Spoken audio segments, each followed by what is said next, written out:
Oh, we don't want to do that. Okay, we don't want to loop that. What's up, guys? What's up, Raul? What's up, AC? What's up, Samlin, Holly, Moore, Wes, Mike Thompson, someone, White Christian American Freedom, someone again.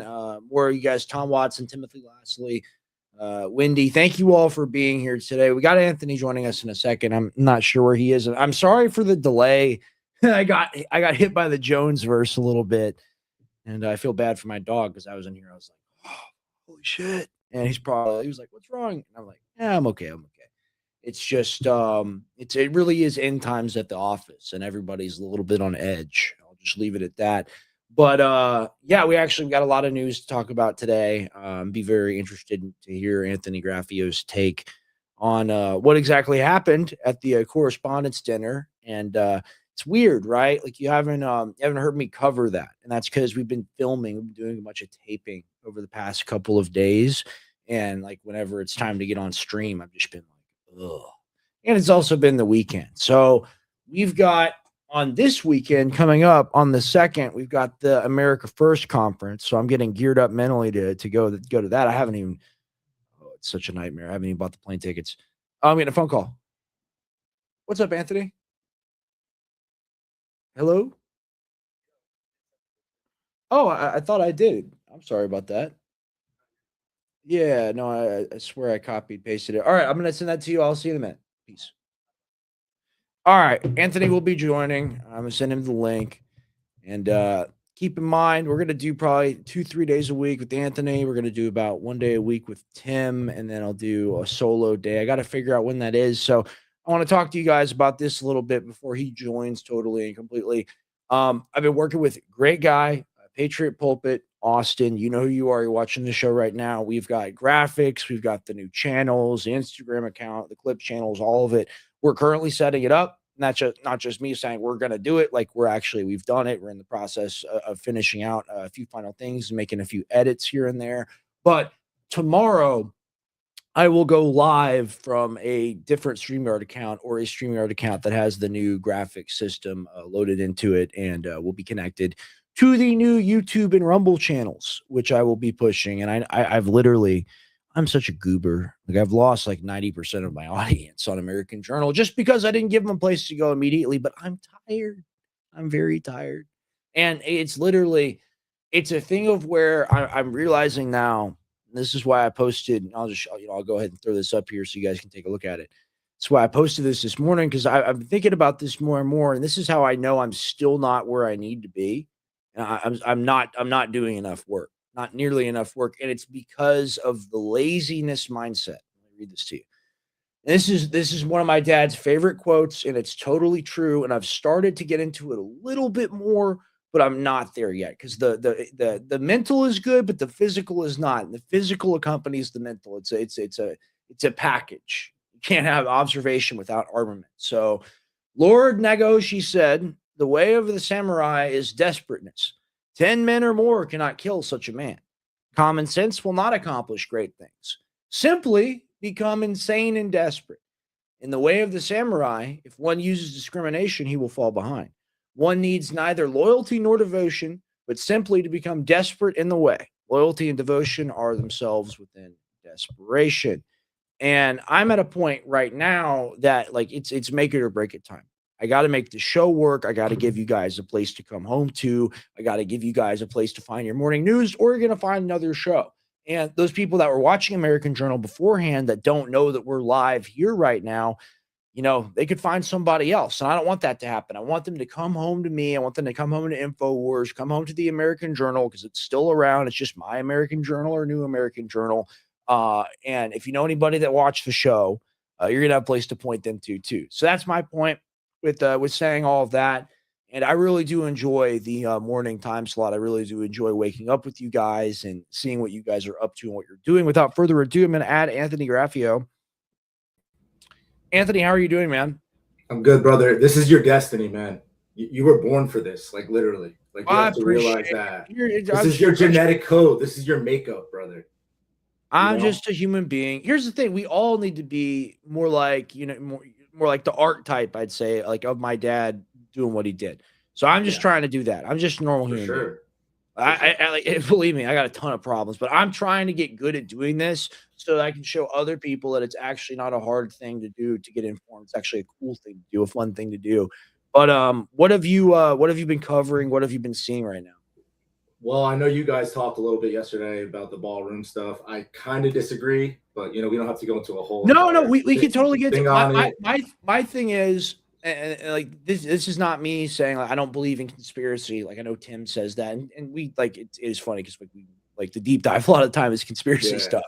yeah, So, yeah. but my thing is like in a country of like 300 and however million people there are, you'd figure there'd be at least like one dude who's just like, I'm just gonna run in there with the gun. Now you say, oh, look at his background, look at the NASA, look at the Jet Propulsion Lab, and all of that. And I say, okay, that is interesting. That is really weird. And then of course the motive is definitely there. Like, I want my ballroom no matter what it costs. I'm gonna get it built. I'm gonna get it done. I'm going to hail Satan in my new ballroom. Like I totally like that. That makes sense to me.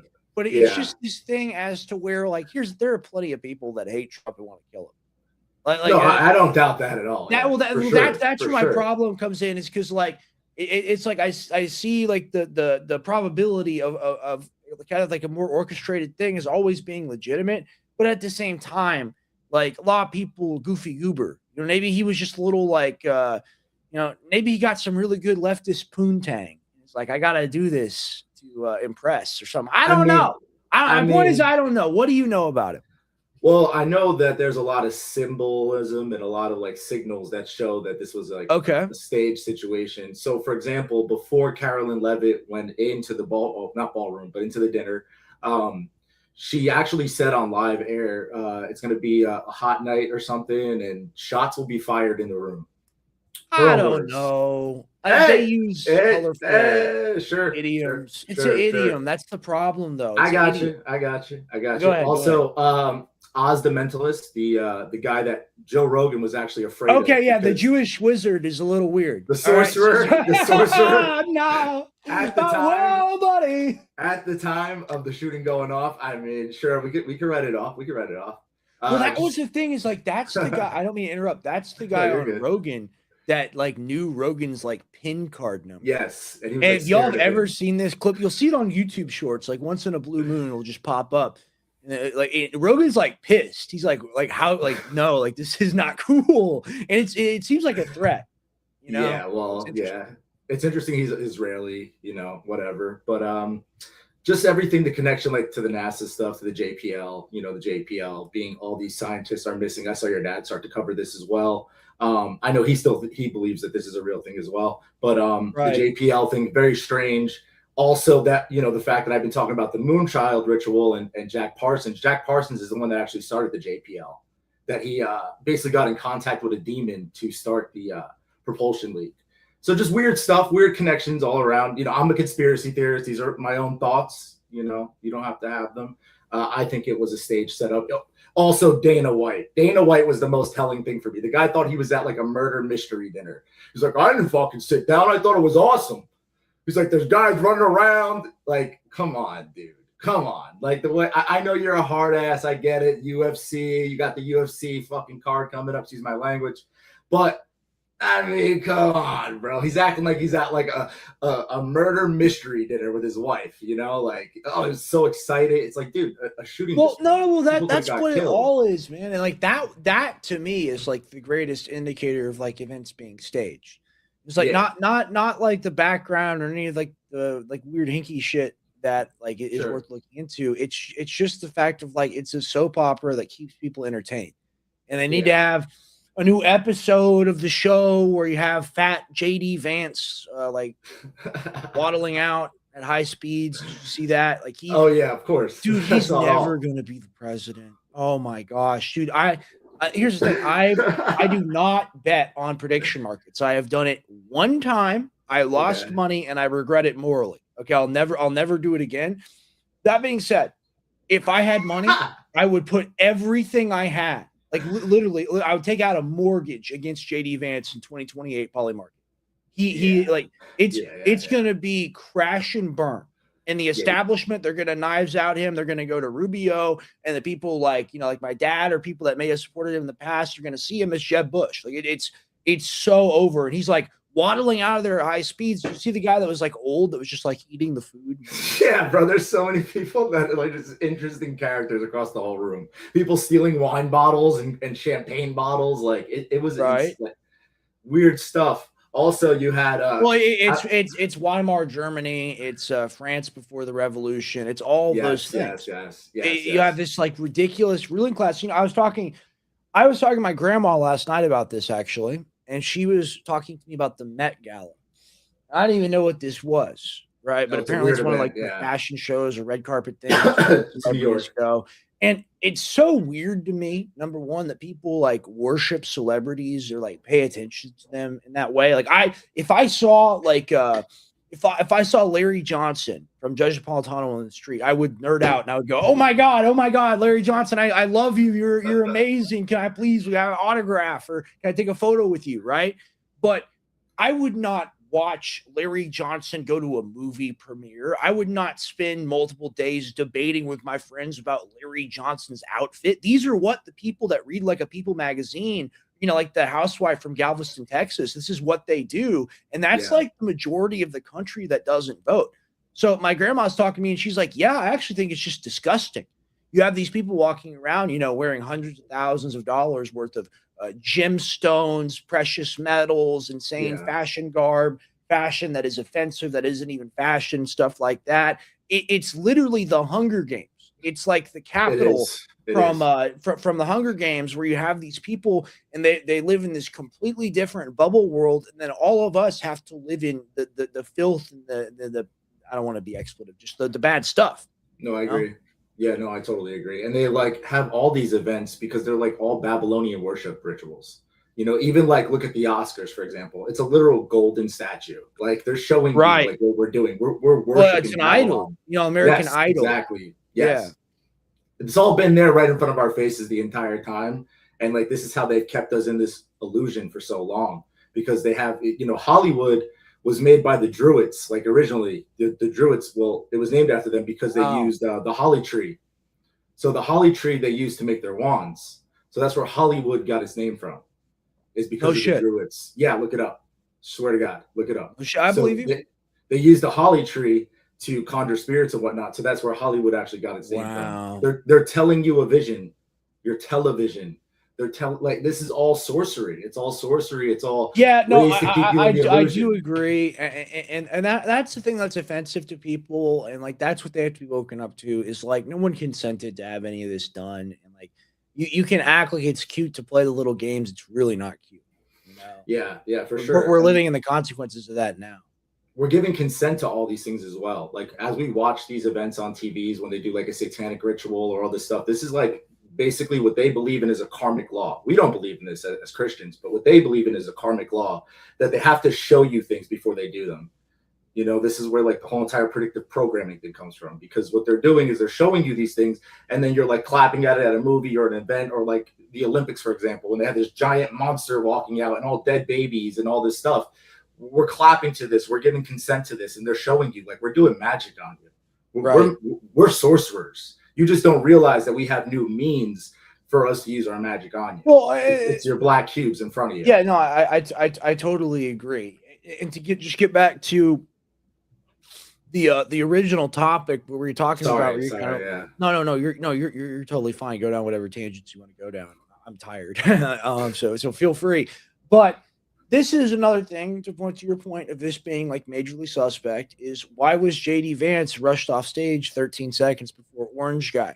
All right, I'm gonna do something real quick. I want to make it perfectly clear. I am sober. All right, I'm about to do like a snort, and that is because I have a deviated septum and I currently cannot breathe out of my nose. So give me 1 second.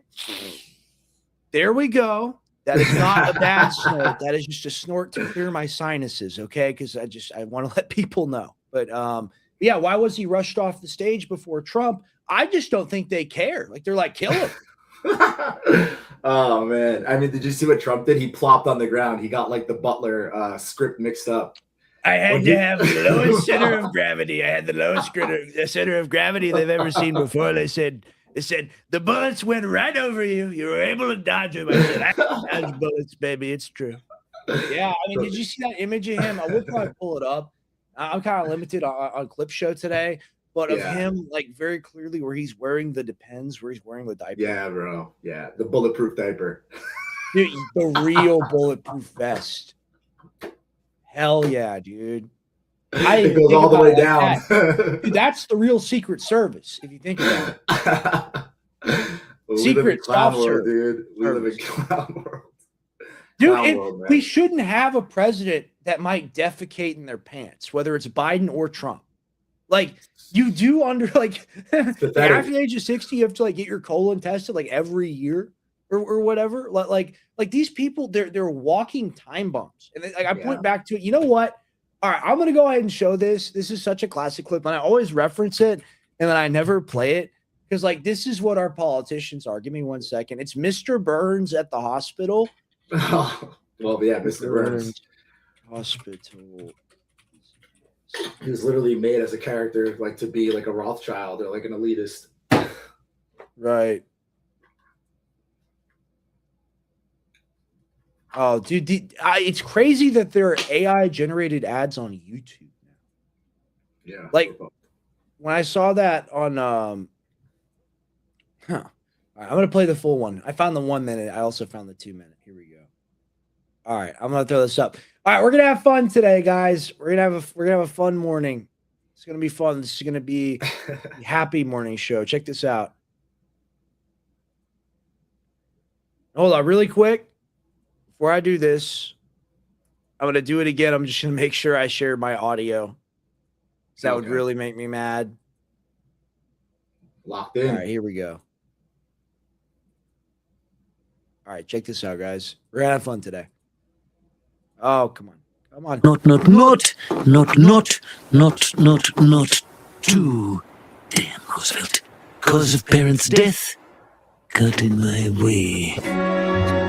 Now, doctor, I want you to test me for everything. Every disease on this chart. Fine. We'll just start by drawing some blood.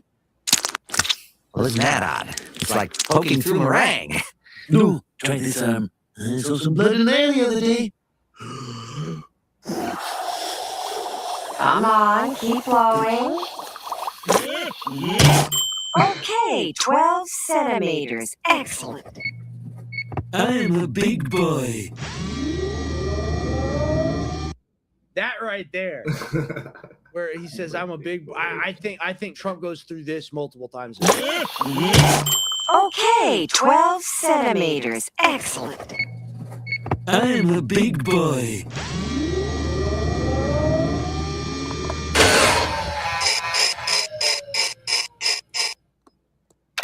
There's your problem. Well, Doc, I think I did pretty well on my tests. You may shake my hand if you like. Well, under the circumstances, I'd rather not. Eh? Mr. Burns, I'm afraid you are the sickest man in the United States. You have everything. You mean I have pneumonia? Yes. Juvenile diabetes? Yes. Hysterical pregnancy? A little bit, yes. You also have several diseases that have just been discovered in you. I see. You sure you just haven't made thousands of mistakes? No, I'm afraid not. This sounds like bad news. Well, you'd think so, but all of your diseases are in perfect balance. If you have a moment, I can explain. Well, Here's the door to your body, you see? And these are oversized novelty germs. That's influenza, that's bronchitis, and this cute little cuddlebug is pancreatic cancer. Here's what happens when they all try to get through the door at once. Move it, count ahead.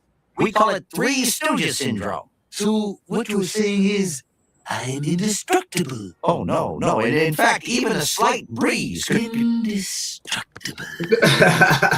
There it is. All right, and you think about that, that's also a metaphor for the country, right? Like we have all these problems that are kind of keeping us, like we're in this kind of like really slow stagnation, like fading out of homeostasis. But like anything that disrupts that, we can immediately just fall apart. Like the power goes out one day, it's all over.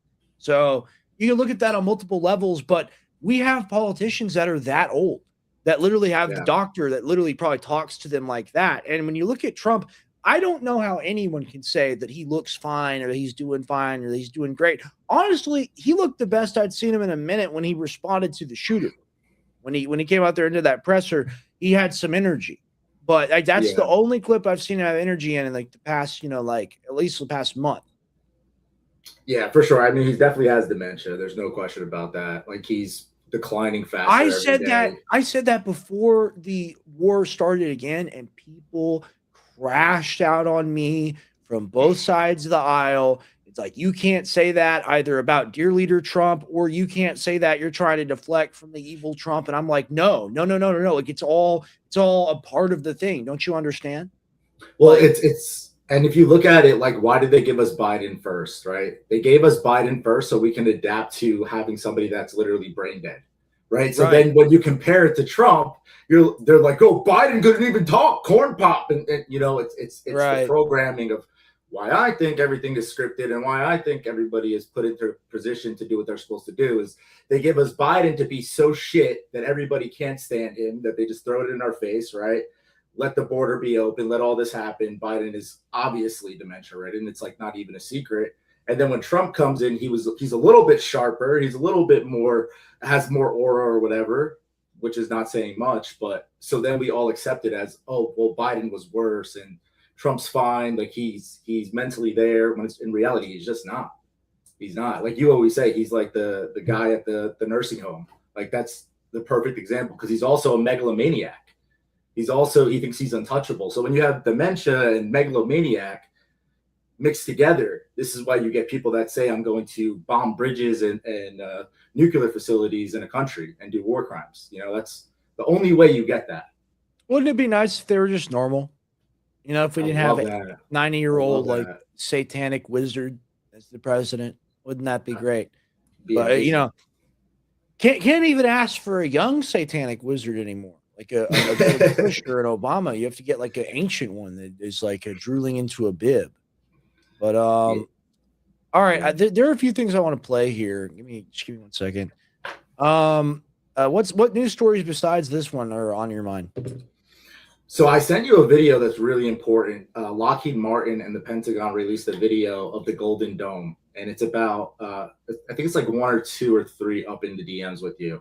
It shows that the Golden Dome or whatever is coming, and it's a pretty scary reality that I think everybody. You sent me a lot of stuff, so okay, I'll resend it right now. Yeah, I'm looking through here. Is it the stuff about the chemtrails? No. That's an example of what was going on when we watched the video. It's RT News that sent it. Okay. It says Golden Dome, Palantir. I'll resend it if you need me to. I found it. Yeah, watch that. It's really all right. Important. Yeah, we'll watch this video and we'll go through more of your DM stuff as well. Give me 1 second here. Oh no! Don't do this to me. No. I didn't try to. It's like you wanted to minimize it out of the tab. No, I didn't. I did not want to do that. All right, here we go. Not on the screen. There you go.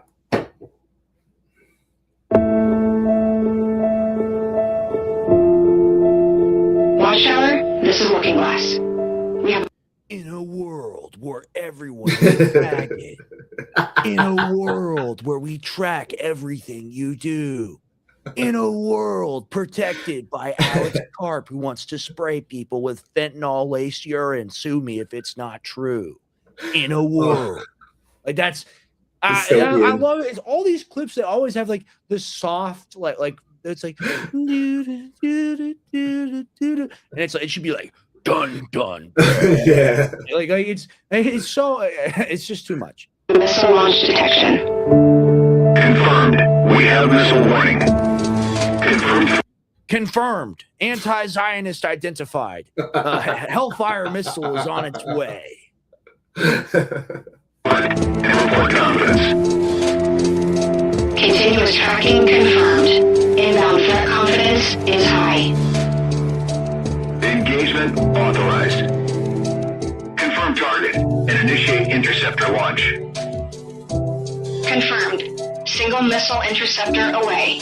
Green interceptor on track and link established. Interceptor onboard targeting active. Multiple objects.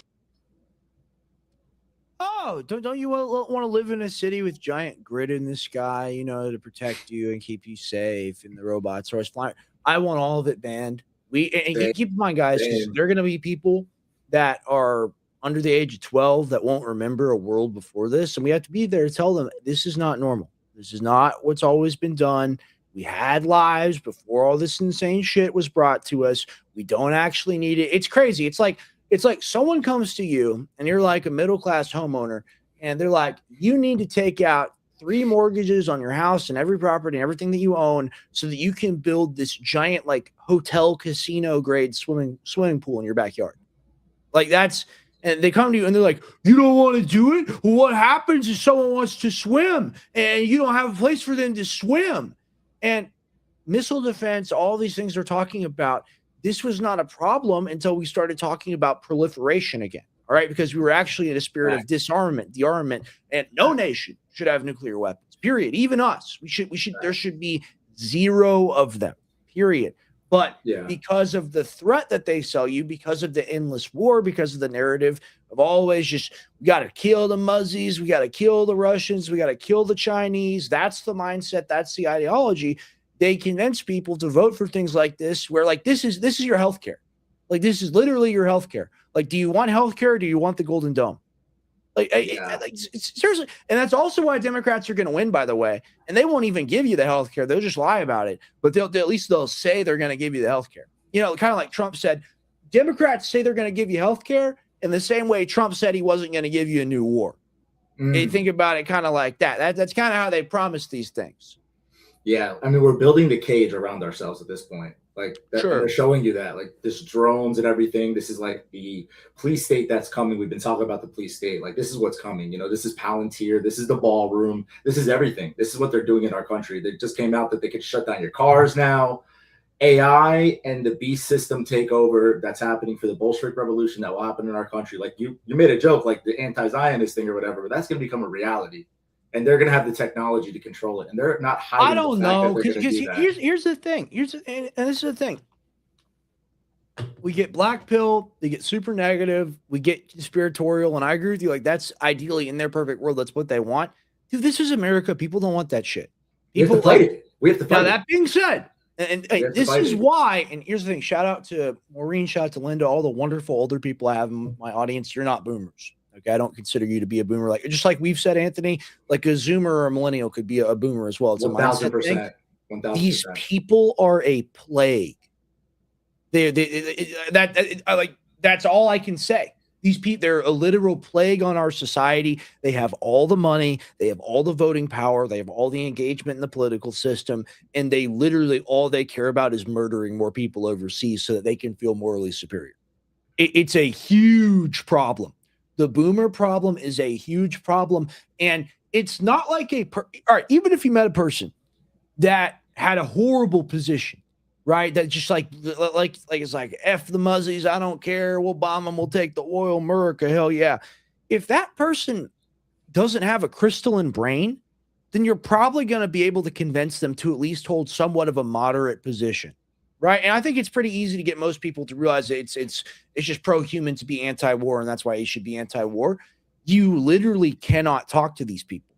It is for sure. It's a complete and total brick wall where, in fact, they're proud of how much they don't know, because everything you know is either Russian or Chinese or Qatari or whatever propaganda to them. Yeah, it's programming. It's programming. That's what the TV told. That's what the TV man told them what was real.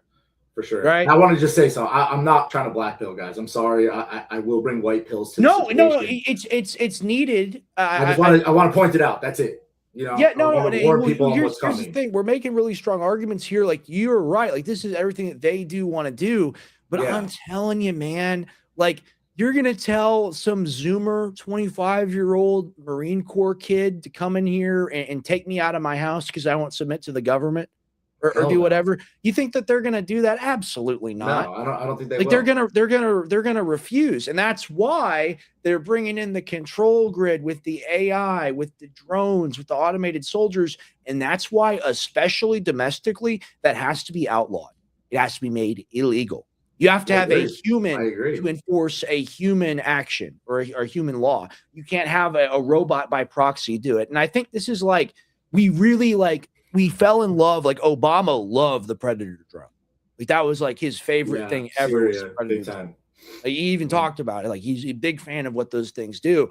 But they want it to be to where there's a degree of separation to where, oh, I didn't do it. The thing did it. It is what it is. Yeah, And that's for so sure. dangerous. And you can explain I that agree. very simple principle to people. And that's why, like I feel super sad now. Like when I go to the airport or when I go through self-checkout at a grocery store, is like I shouldn't be consenting to having my body scanned by these people. I shouldn't Agreed. even be consenting to, go through that process. I should not fly, right? In the same way, we're at the grocery store.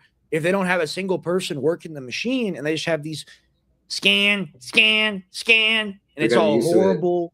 And you got to buy bags and you got to and the weight is always wrong. And every item it double checks you because it's the nanny state. It's the computer. It's the program. It's the eye that's always watching because they can't lose one dime to inefficiency or anything else. And Yeah. that spirit's got to die in the country because what is that? It's not a human spirit. It's a profit motivated spirit, and money is the root of all evil. And, We need and to this, return to a tradition. That's what we need to do. We need to return to tradition. Like all Yeah. this technology, we don't need any of it. It's none of it is for us. AI is not for us. None of this is for us. It's for our masters to use against us. And that's just reality. I don't give two shits about AI. I think that real art comes from artists, not from right? computers, and that's going to destroy Well- the artists. It's going to destroy music. It's going to destroy art. It's going to destroy movies. So we Well, don't need these what it things. is it's plagiarizing the work of everyone who's ever done anything. And Exactly. that's the real problem is when they come out here and they act like they've discovered the code of humanity basically. And Yeah. they've created something that's able to talk to people. That's a computer. That's a robot.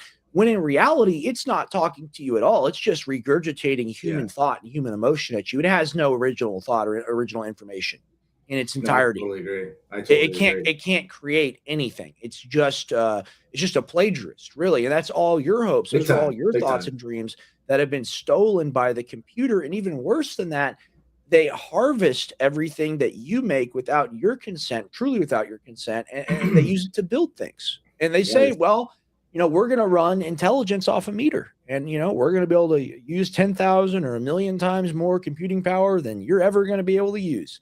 And that's all fair because we own the company and you don't. And that's capitalism, baby. And it sucks to suck. Well, if it's capitalism, baby, then what about the 500 billion Project Stargate? What's capitalism about that? That sounds Why like do we need that? socialism to me. That sounds like communism to me. What about the NVIDIA ownership and the government and all of that stuff? That doesn't sound like a free market. That doesn't sound like people have the opportunity to compete. It sounds like shadowy people with big money made a monopoly and forced everybody out. And just because you got, 1000%. 4 or 5 people in the monopoly doesn't make it not a monopoly. All right. Yes. Especially when it's publicly funded.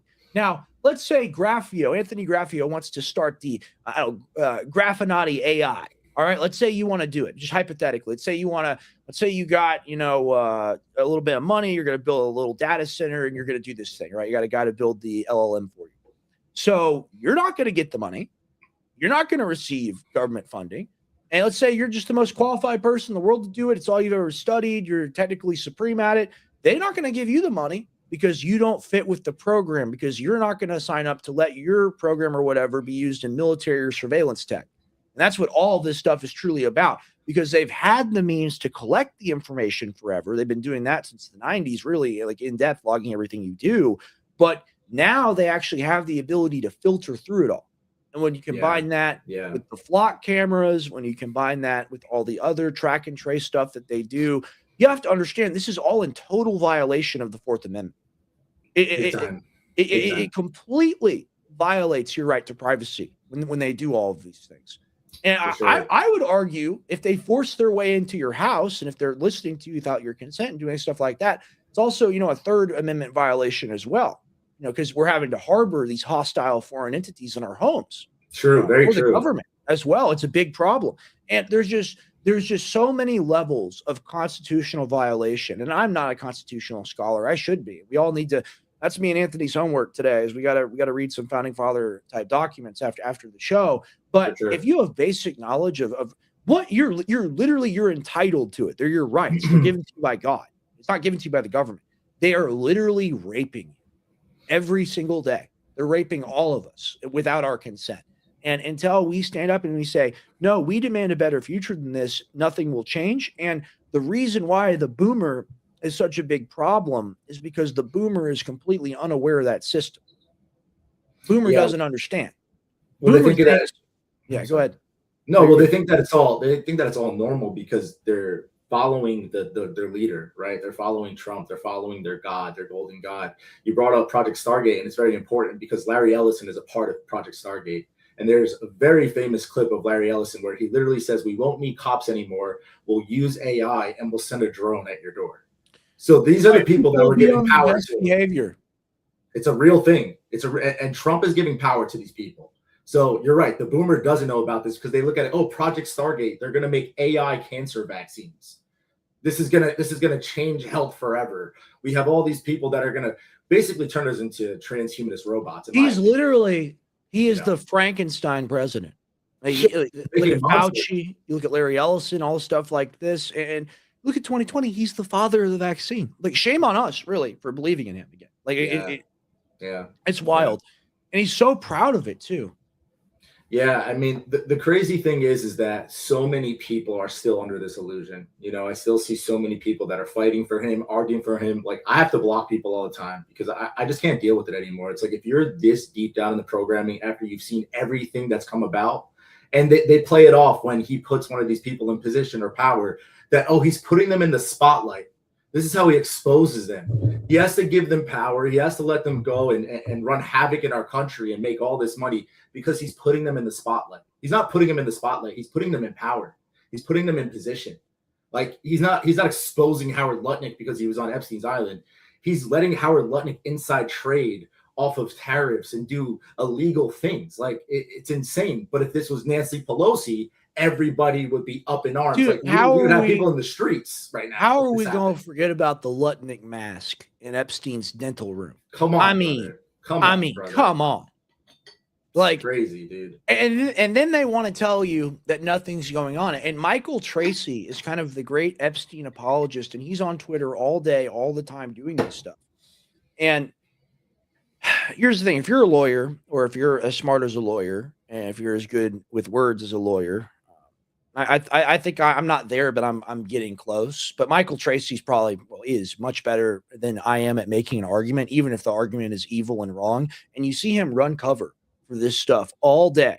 And, I'm sure he's very capable at arguing his position. But when it comes down to it, man, Michael, why are all the names redacted in the files? Why is everything redacted in the files? Why is it not a big deal if the government thought it was such a big deal that they never released half of it and the other half they completely blocked out? Like, if this was a nothing burger, if it's a Democrat hoax, then why did President Trump come out on CNN when he was we'll play that, where they said people are calling you a PDF file and all of that? Yes, Why did yes, he yes. point to Epstein and say that other people were involved with Epstein? I thought Epstein never trafficked anybody. That's what Kash Patel said. And you start to see all the inconsistencies and all the lies and all the bullshit. Evidence of absence, this is from Boondocks. Evidence of absence, or absence of evidence, is not evidence of absence. Like that, saying, oh, well, hey, you can't prove anything, so it didn't happen. Well, it's like you're hiding the facts that would prove what we're talking about, and you're saying that you can't release them as a matter of national security. But also nothing happened. He never trafficked anybody. He's a school teacher. And it's not hard to find out that Trump was connected to it. I mean, it doesn't. It's if you on really video. It's right there, dude. It's all right there. It's in front of you. Like, you can't deny it. Seriously, if you do, you're just like a smooth brain. You're just a smooth brain. I'm sorry. I gotta find the 60 Minutes. And here's the thing. You know what? Really quick, I'm just gonna do a little Twitter scroll. We're gonna see what's going on. We got to read Palantir's Technological Republic this week. It's apparently they did put something out. We got to react to that this week. For sure. Man, MTG. She's calling. All right, yeah, check this out. Would you believe 57 Republicans and 211 Democrats recently voted in favor of this Orwellian automobile kill switch? Here's the roll call for the vote I forced to fund the mandate. And this is why we like Thomas Massey, is because this is like what you would do if you were in Congress. These are the things you try to stop, right? This is what I would do. This is what you would do, Anthony. Yeah. Every new car in the U.S. will be required by law to have tech that puts constant surveillance on the driver by 2027. Insane. AI in your car, fuck you. I do what I want in my vehicle. AI in your car will determine if you're sober and fit to drive, automatically turning off the vehicle if it determines you're a danger on the road. I thought you had to have a DWI to get a breathalyzer in your car. Yeah. I thought you had to commit a crime for them to do something like this to you. Yeah, bro, this is insane. I'm buying We're an all El criminals. Camino. We're treated like criminals, you see? Yeah, I'm getting either like an old Cadillac or an old El Camino. Just something classic. You Yeah, can't and control this my is why car. everyone's like, oh, I love the Tesla. It's so amazing. Oh, it's so incredible. I hate those things. It's drive like into a getting wall. inside of an Apple store and driving it around. Like, it's like the acceleration. The acceleration is pretty cool, but it's going to monitor everything you do. Do you want this? No, You guys, absolutely I got to not. retweet this. Do you guys consent to this in your society? I don't consent. Like No. when did we ever? When did the public approve of these things? Like, We don't. we should have, we got so many things got to go to the Supreme Court, and it just makes me so sad because they threw us out. They threw the Alex Jones thing out. You know, we have more appeals and Texas stuff on different levels of the case and all of it, but it's just they'll never ban anything like this. The people that do stuff like this, that create evil technology like this, will never be sued for Fourth Amendment violations, for constitutional rights violations. Actually, that's actually a good point. You're not going to see, or you don't see in general, you don't see people sue on the basis of constitutional law. You don't ever see this. You don't ever see anybody in court defending their rights anymore, or maybe you do, and maybe I'm just not seeing it. But you can go to court and cry about defamation and get $1 billion. The Flock Camera Company owes us all $1 billion, right? For spying on us without our consent, for Fourth Amendment violations, for literally tracking and tracing our travel. You have a right to freedom of navigation. That's another thing as well. You have a right to mobility, to move around. This is also in the Constitution. This is also in our, this is court of the country. So they're tracking you. They're impeding your travel because, hey, I don't consent to getting on a road where it's got a camera that's watching me. Therefore, I can't use that road anymore. Every time I'm forced to use that road, I'm being oppressed. I want to sue them for that time. You see what I'm saying? Yeah. So my co-host that I do my podcast with, he's a constitutionalist. I'll bring him on here. He's already brought Mayor Adams under treason charges. He's a part of the de jure. I don't know if you know what the de jure is, but he's part of the de jure of New York City. And they've done like a bunch of different court cases where like they've actually had a bunch of high people under constitutional, like they've gone to the cops and like, you have to do your oath with me. Like he's deep into this. So I'd love to bring him on and like, yeah, sure. We're going to figure it out. So I'm thinking about it because I want to have Tim a couple of times in the morning as well. Yeah, cool. Yeah, for sure. I think Tuesday doesn't actually work as well as I thought it did. We're still figuring everything out. I do, by the way, little update for everybody. Got a phenomenal guy helping me out. My first mate in all of this, Austin. He's behind the scenes. We're building everything. Everything tomorrow. We'll have new graphics, new show will be posted on the InfoWars accounts as well, so that the Old American Journal people know where to go. We're gonna have the YouTube and the Rumble and everything all copacetic. Amazing. So huge W, huge victory. We got that coming. I just want to let people know. Sure. What were you talking about? I'm sorry. No. I was just saying, like, he's a constitutionalist. Like, he's actually done this. He understands all the amendments. He understands their oaths. He understands everything. He's brought people to court. So I think this is important for us all to learn. Like, I'm trying to learn this too. Like, he sent me a bunch of books on the Constitution I have to read because you're right. Like, this is how we get them. We by all understanding need to our start Constitution. suing the government. Agreed. No, 100% across the board. Yes. And we also need to have a peaceful assembly. We need to start getting out in the streets. We need to show them that we're organized, because what they think is we're disorganized. What they think is that we're just mad. We're all rage baited. We're all sitting by idly as they just keep on trampling us with the boot. And we need to get out there. We need to let people know that that's not the case. That's not the case. We need to sue them. We need to be loud about this, because the more that we consent to the system, the more that we are actually giving our soul away to Satan. Well, I mean, I mean, how do you throw it out of court? Like I guess a judge will, we'll find a judge that does it. Someone across the country will find a way to make this work. But they just go, oh, you're suing the big company. We throw this out. And then people like us, we get sued and then we literally get our head chopped off. It's not fair.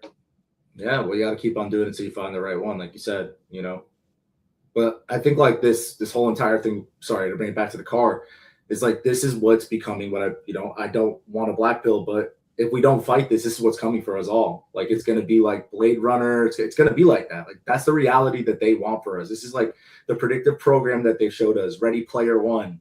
They want you in a metaverse. They want you disconnected from God. They want you disconnected from nature. They don't want you to actually be in the traditional values of your family, of your life. Everything is a dystopian reality that they're trying to destroy the nuclear family. They're trying to destroy everything that God has given us and take that away from us and make it their own pseudoscience to become their own gods. Because with the AI and the metaverse, they can become the God of that universe, right? Because they hate the God of this one. They hate Jesus Christ. This is what it all comes down to. This is what it all boils down to. They want to destroy the family. They want to destroy what God has given us. And we're not going to allow that to happen. This is God's country. This is God's world. And the more that we fight for him, the more that he will give us the power to go on. So I truly believe that. Yeah. No, sure. Absolutely. I totally agree with that. I mean, you DM this to me, so I figure we should just talk about it. Yeah. He's a Houdini. He escapes from whatever container you put him in, kind of like an octopus. Netanyahu criminal trial hearing canceled again 90 minutes before it was scheduled to begin. The Jerusalem Post reports cite security concerns. What a Look at the teeth. You got the Epstein teeth, the Palm Beach Pete teeth. They all have that like I eat children teeth. He's hungry for something, I'll tell you that. Hungry I like mean, the that's wolves. our president. So I pledge allegiance to the flag of the United States of Israel and to this empire for which it stands, murder, death, and genocide for all. That should be the new pledge of allegiance. I just did it right there. Everyone else needs to do it at schools around the country. Randy Fine will mandate that soon, or else you'll be racist. So, yeah. Also, the prostate cancer thing with him, with Biden, like what's going on with these guys' prostates? It's funny that the Mr. Burns joke, like they literally talk about the prostate. So sure. Interesting to say the least. No, absolutely. Well, I mean, the thing is like evil people live forever, man. Like, I mean, of course they always die, but like I'm just talking about like on the physical plane. Like you got like these, like, I mean, look at Larry Ellison. He's like 92 or whatever, and he tries to like make himself look like he's like 60. It's crazy. They're vampires. They're holding on to this life because that's all they got. They're done in the next one. Problem.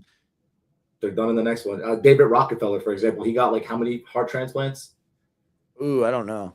He got like 4 or 5 heart transplants. Whoa. Yeah, look that up. Straight up. That's one of the craziest facts I've ever heard. I didn't know you could do that. That's wild. Yeah. Holy shit. All right, I'm going to play this because it gets into the flock camera. They're scanning our faces in public places, at protests, even at our children's schools. The government is building secret databases they can go through anytime that they feel like it. They're blanketing our neighborhoods with flock cameras, and every single one of you should be saying, "What the flock?" I mean, this is an absolute egregious reach on our Fourth Amendment rights. They're creating a digital footprint. And you see, instead of, oh, I love Trump, oh my gosh, or I hate Trump, that's all I ever hated was Trump. Instead of that being the political discourse, how about we talk about shit like this, huh? Yeah. This is what's important. I literally, when I see Trump, I'm just like, you're still here wasting our time? Yeah. Yeah. I'm over him. Yeah, like this is what's really, issues like this are what's really important domestically. She'll be the next MTG, They'll find a way to out her. She's, she was for the Epstein files. She was against the AI in the big beautiful bill. Now she's talking about the cameras that they want, the Golden Dome, and all the things that we're seeing with Lockheed Martin and Palantir. She'll be the next one kicked out of the coalition for sure. Wow. Of your entire life without a single warrant or even probable cause. Your morning commute to work, it's tracked. Dropping off your kids at their soccer practice, that's logged. Visiting a church or a gun range, recorded forever. And here's the thing, they're going to use the LLM to build a profile of who you are based off that information. Anyone with access to that information could assassinate you at any time, could blackmail you at any time, could attack you at any time. You have no privacy. You have no security. You have no confidence because the government doesn't even tell you where they store the information, and they work with the private companies. Exactly. Like you want to talk about free market. You want to talk about communism. This is communist shit. This is a government private company working together to have top-down totalitarian authoritarian control over the population. This is black and white illegal. But my It's dad, Bolshevism, the czar. yeah, We stand with him. the Bolshevism. Yeah, It's happening in our country. That's what they want to do. No, I totally agree. I mean, look Yep. at my dad.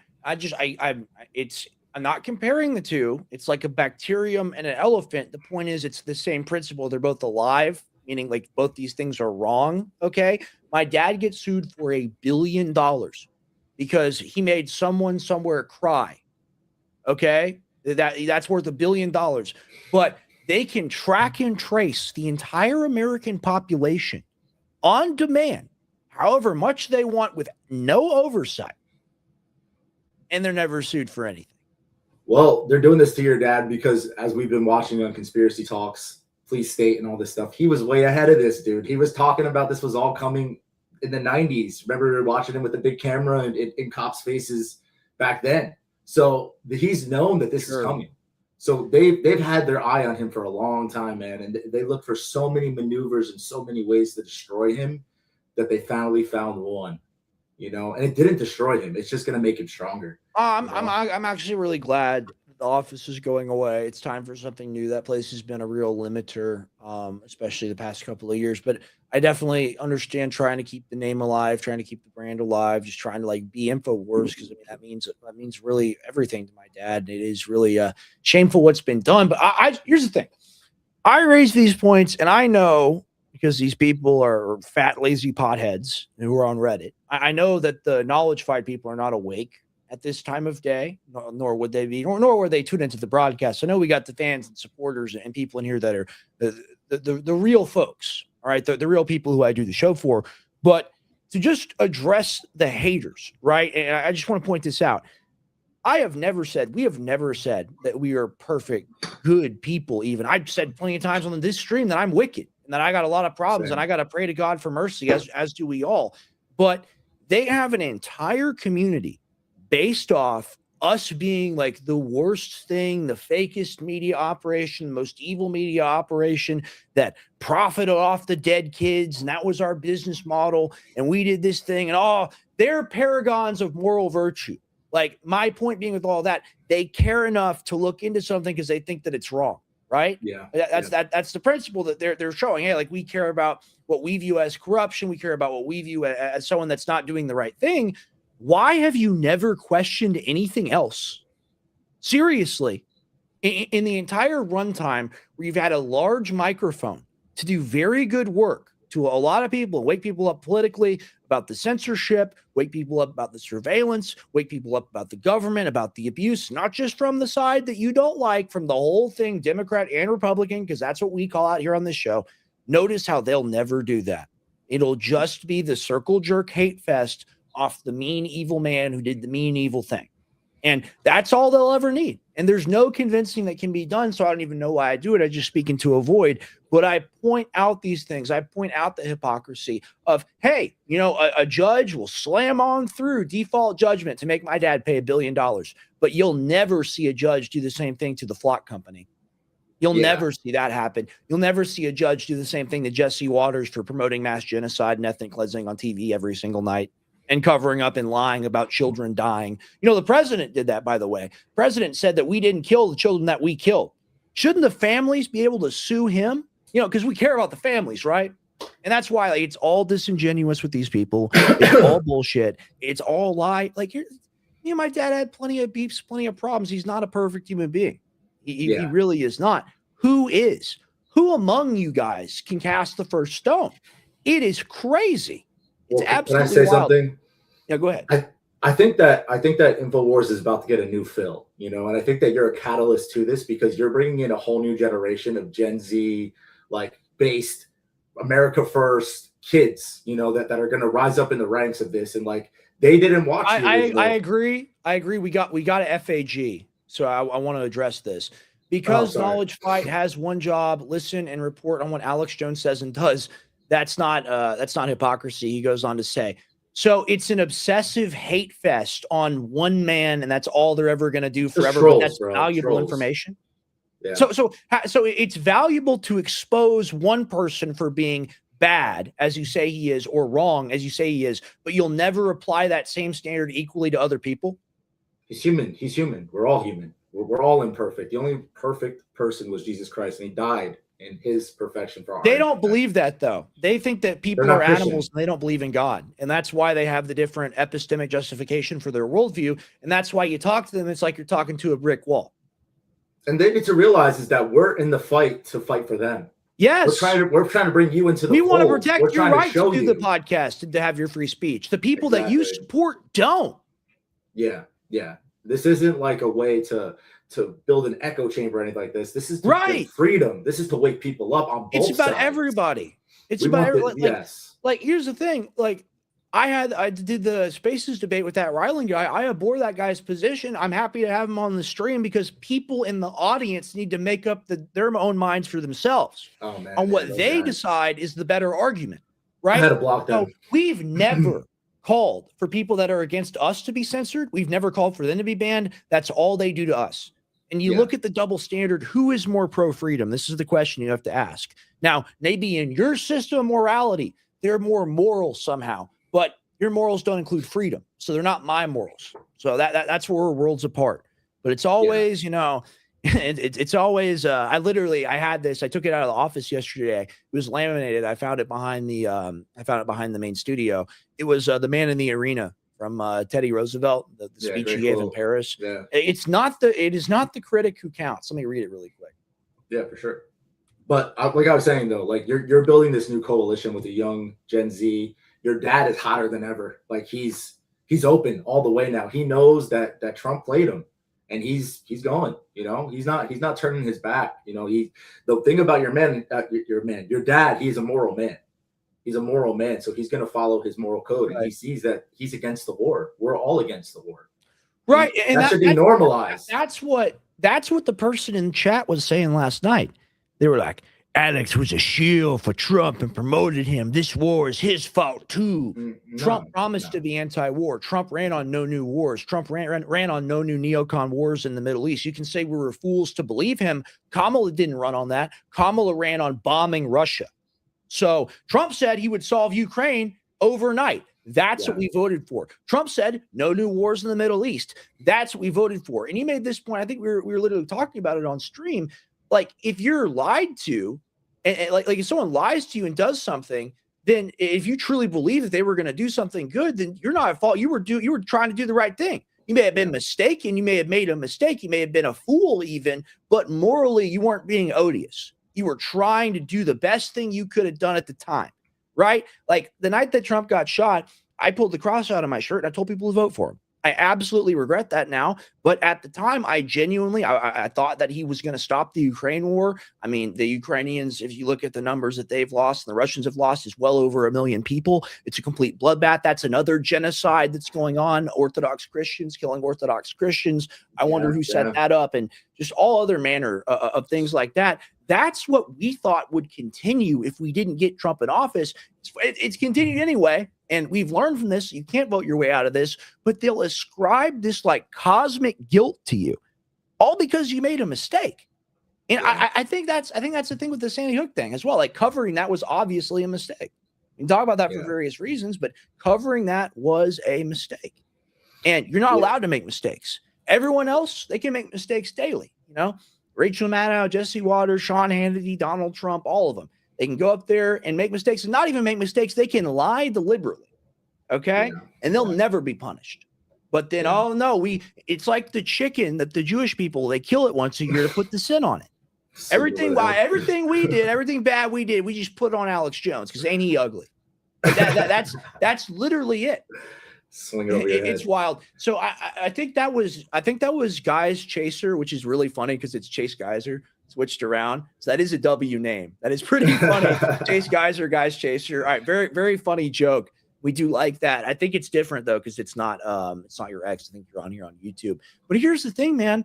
Like, you have a subjective reality where this one guy is the dude that you consent to, like the 10 minutes of hate or whatever it's called in that 1984. That's your guy for that, when there's about like 10 million people that are worse. Way worse. So it just, there's no, I just kind of laugh, you know, because like, it's a joke. you guys, you want to take the food off the table, the people that work.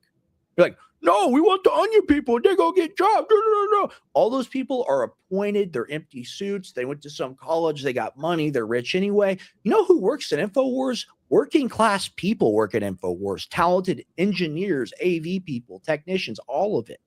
Editors, producers, like you name it. These are working class people with multiple children. Most of them have multiple children. By doing this, you create job instability and insecurity at a place that was profitable and making money that the families could have gotten paid. This is all about the justice, isn't it? It's all about the justice. Let me steel man your position. So Alex Jones, according to you, this is steel man, commits the defamation. So Alex Jones, according to you, needs to pay. Alex Jones offers you an amount of money that can be paid out over a number of years. I believe it was around, could be wrong, 55 million. That's a good deal right there. Good deal. You're set for life. But they don't want that. They want the $1 billion judgment. They want non-dischargeable debt. They want it never to be paid. They don't want InfoWars to make money. They're lying right now and saying, oh, we're going to do it as a venture. Look at all of these institutions. Look at the Young Turks and Vice Media, for example. Look at Gawker as well. Hundreds of millions of dollars poured into these companies to keep them afloat, to keep them alive. That's called a loss leader. You don't do that in a vacuum. You don't do that for no reason. You look at us. Nobody ever paid us to put on a show besides my granddad back in 1990, whatever. And they point to that and go, your granddaddy bankrolled your dad. Damn right he did. What the hell you talking about, bitch? Like, it's called a family business. Yeah, it's crazy. But no one ever bankrolled us. We were always profitable. They're going to make the company deliberately not profitable because it's what the families want. And that's not how the justice system is supposed to work. They're supposed to get restitution. They're supposed to get an amount paid for damages. That was never what it was about. It was always punitive. It was always about attacking a man and tearing him down because you thought you had the right to do it to him because he was so disgusting. Well, that's not how the law works, okay? We apply justice equally or else it is injustice. And in this case, justice is not blind. It's got the blindfold off and it's thrown the scale out the window. It's thrown it at Alex Jones. That's what it's done. Yeah, and that's an attack on all of us. No. Hold on.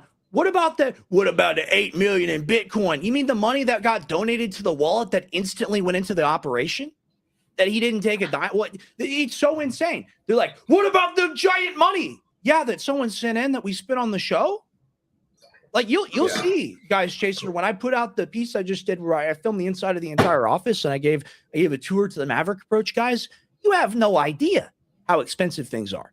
Yeah, I've been there. It's a nice studio. It's crazy. It's a real nice studio. It's wild. Place. It's sad, but you know, I know by throwing that out that you're now thinking about the arguments that you've heard Dan and Jordan make. And I know now that you're having to consider some things. I know, hey, you probably still believe them mostly. If you can hear any of what I'm saying to you right now, here's the thing. I didn't like my dad for many years of my life. Me and my dad have fought plenty of times, okay?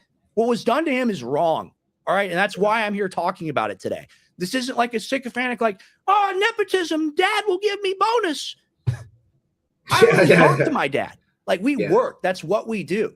Like, this is not about him. This is not about me. This is about justice. This is about human rights. This is about civil liberty. It's bigger than all of that. Yeah. Really. Like, they want to silence the mic of everybody, man. Your dad's just the example of it. He's the figurehead of this. You know, he's the golden calf, so to speak. They're gonna kill him, sacrifice him, and then that's for everybody else. This is he's the sacrifice, you know, and InfoWars has built an entire coalition. No, Okay. you're 100% right. I'm sorry to interrupt. I got on a little tangent dude. there because I No, you're like to fine. do the Alex Jones apologetics because here's the thing. Nobody ever programmed me with these opinions. Nobody ever told me any of these things to say. These are my independent conclusions after watching all of it. And all of you Lived it. guys, and I like this is just a direct address to the podcast people. All of you guys that are like, we've spent a decade cataloging your father. We know everything about him. We know everything about the case. There are things that have been hidden from me, things that you haven't been told. You think I haven't been listening to secret conversations and overhearing things and slinking around that office for 17 years? You think I don't know what's going on? And I had someone tell me in my comments, they go, you're not the top expert, Dan or George, whichever one of them is. They're the top expert. They were even there in your dad's deposition. The top expert? Like they have maybe 1% of the time that I've spent observing this total situation. So Yeah, it's your family. they have their opinion based off their observations. I have my opinion based off my observations. And I think my observations are more factual because I've seen it. But go ahead. Well, no, you're bringing in the secret weapon too. You know, you're talking on the show yesterday about that Maverick video coming out. I can't wait to see that. It's gonna be incredible. Right. And like I said before, it's like you're bringing a whole new, fresh vibe to the Army. You know what I mean? There's a lot of people that didn't grow up with InfoWars. These young kids, and, you know, they see the memes of your dad and all this stuff, and they look into it. But like now, he's coming in with this new fire. You're coming in with this new fire. It's building a newer coalition, and it's building a new underground. I totally agree.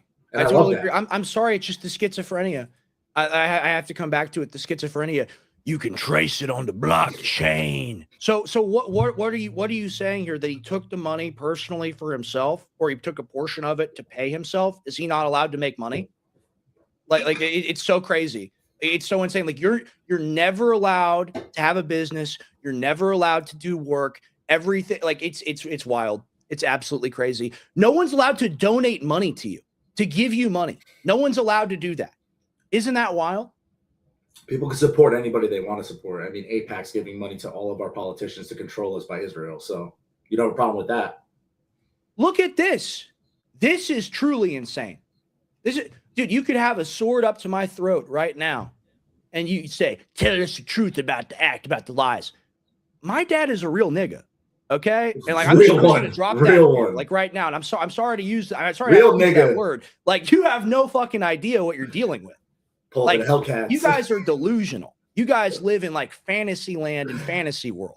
Okay. They think he's Bill Hicks, bro. They think he's Bill Hicks. It's bro. Like the most yeah, no, it's stuff. the same as thinking he's Bill Hicks. That's crazy, man. Yeah. That's crazy. And It's I'm sorry I probably a used the QAnon expletive, but follower. it's true. Like he's Hey. the realest alive. So Yeah, it's got truly the wild. facts. Now I want to We got go the ahead and facts. read this. The man in the arena. It is not the critic who counts, not the man who points out how the strong person stumbles or where the doer of deeds could have done them better. The credit belongs to the man who is actually in the arena, whose face is marred by dust and sweat and blood, who strives valiantly, who errs, who comes short again and again, because there is no effort without error and shortcoming, but who does actually strive to do the deeds, who knows the great enthusiasms, the great devotions, who spends himself in a worthy cause, who at his best knows in the end the triumph of high achievement, who at the worst, if he fails, at least fails while doing greatly, so that his place shall never be with those cold and timid souls who neither knew victory nor defeat. And that's what you are. You are the cold and timid souls that have neither known victory nor defeat. And hey, we've known a lot of defeat. All right. We've known a lot of pain, but there's nobility in that you'll never have. Yeah, Seriously. You're and if you think it's all an act, like, you know, but for real, because I'm talking to the one person out there that thinks that it's fake. My entire life, I have lived up close to this thing and I have seen it. And I've also stepped away. I left InfoWars in 2020 because I was critical of Trump. Like I that's public record. You read it in Daily Beast, right? Yeah, so true. I'm someone who's gone 30,000 foot view and then also like under a microscope, seen everything that it's about. There is no faking this. You can't fake that office. You can't run that office on a lie. You do understand there's no top-down system of control there. Everyone automatically does their job because they believe in the mission. When my dad is drunk and shirtless and screaming, he's screaming about the mission. Yeah. Like that's they want to go, he's a drinker. He uses alcohol. He's got an alcohol problem. Okay. Have you ever struggled with substance abuse? Are you going to make fun of somebody who's had those problems? You say, that person can't ever listen to him. He's a drinky. Well, have you ever taken a drinky? And that's ultimately when they come at us and they say, you're fake. They're not saying like they think that we're fake. They make that assertion. My dad gets wasted because the weight of the world hangs on his shoulders. That's why he does it. You have no idea. You literally don't know. And I feel sorry for you that you don't know that you're not able to believe in that kind of a victory. I really do. Yeah. It's like you don't understand the pain. They live in fairy tale land, brother. That's why. Yeah. They don't live under that pressure. And the other thing I find fascinating is that, like, what are you guys' political positions? Because you're critical of a political show that has pretty clear political ideology. What are your political positions? Like, I hate Trump too now. So, like, are we just the same? Or, like, what else do you believe in? My guess is that's a Q person. That's probably a Q person. These are the people that are really I don't think it's a Q. No? They're the other flavor. It's more the, like, Hillbot people. It's more like the Russia hoax. They believe in, like, Putin runs the U.S. and all that crazy shit. Okay. So, like a leftist. Dude, it's so bizarre, man. They're so crazy. Like, they're so nuts. And the thing is like, the thing I always go back to my dad not being a perfect person is like, he's about as real as it gets. Yeah, right. And like, for them to say that it's all fake, that it's all a lie. I mean, you would think that he would choose something that's less painful, right? Because his life sucks and he could walk away at any time and write a book or just do whatever. He does the show because it's vital, pure information. It's vital, good work that he does. Who else has the guest selection? Who else talks about anti-war politics in the way that he does? Who else is raising support among independents and Republican-leaning people to be anti-war and to be against this Trump administration, which commits genocide? Who on your team, on your side, calls us out for being a genocide? And this is what I go back to. I go back to it again because it is such a key point. And I don't know the knowledge fight people's politics, so I'm not going to speak for them on this front. But I want a video you guys denouncing genocide. And I want a video you guys calling for everybody that's promoted it or lied about it not happening to be sued for just as much money as we were. Because it's either about the principle of the thing, caring about protecting families that lost children, or it's about tearing down Alex Jones. And that was just a convenient reason to do it. Yeah. You see my argument? You see what I'm saying? It's hypocritical, guys, Chaser. It's hypocritical politic. And you don't get to be critical of a political show and not have a political opinion. It's like the quartering, right? Dude,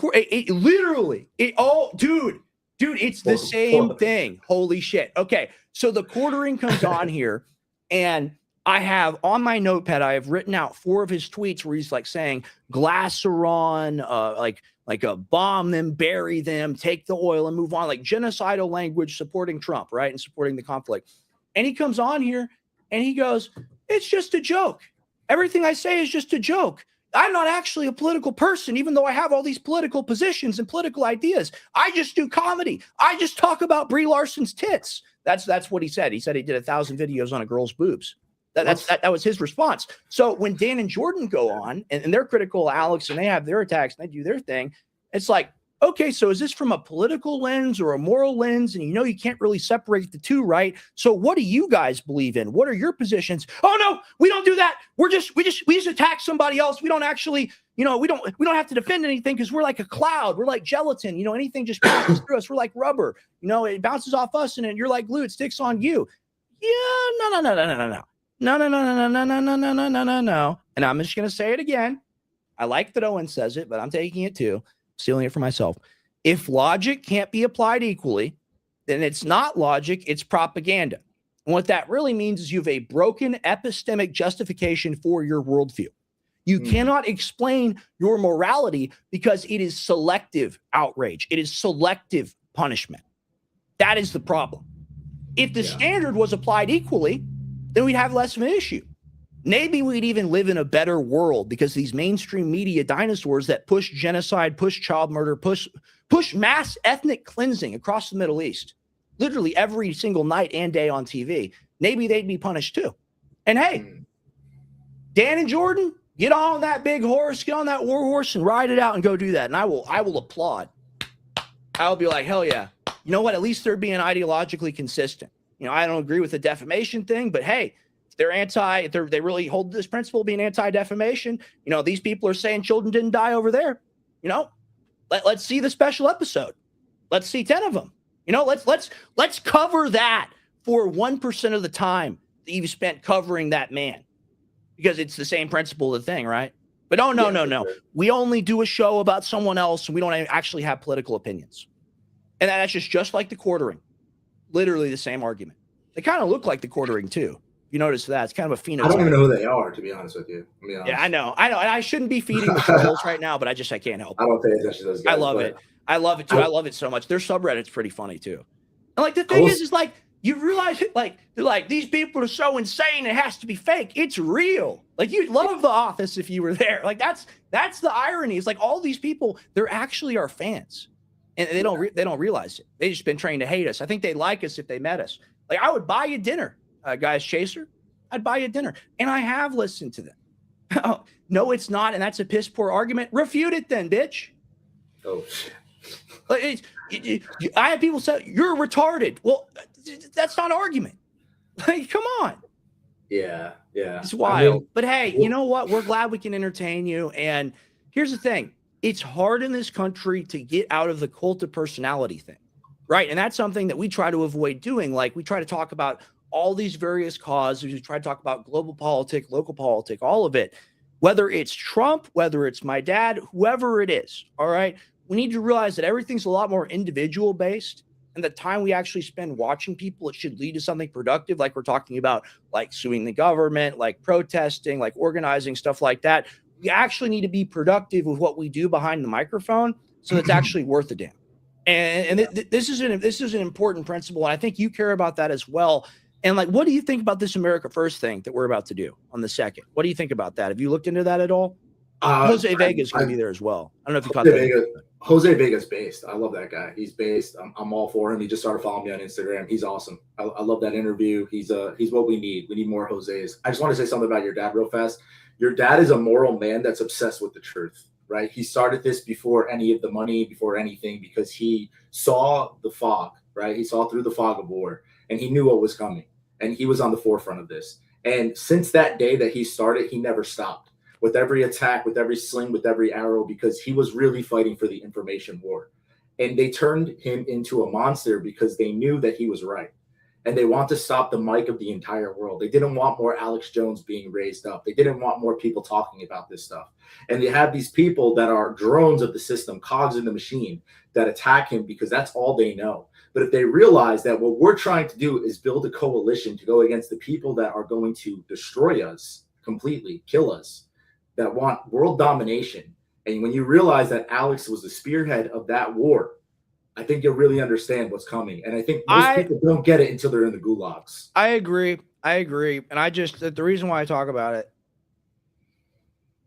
is, you know, the discrimination is really not okay. It's really not okay to be a bigot. And, you know, people are bigoted towards my father. And they have this view that he should be living in a box by the river. And who did he ever hurt? Nobody. That would be my question to the person out there. Like, who did my dad hurt?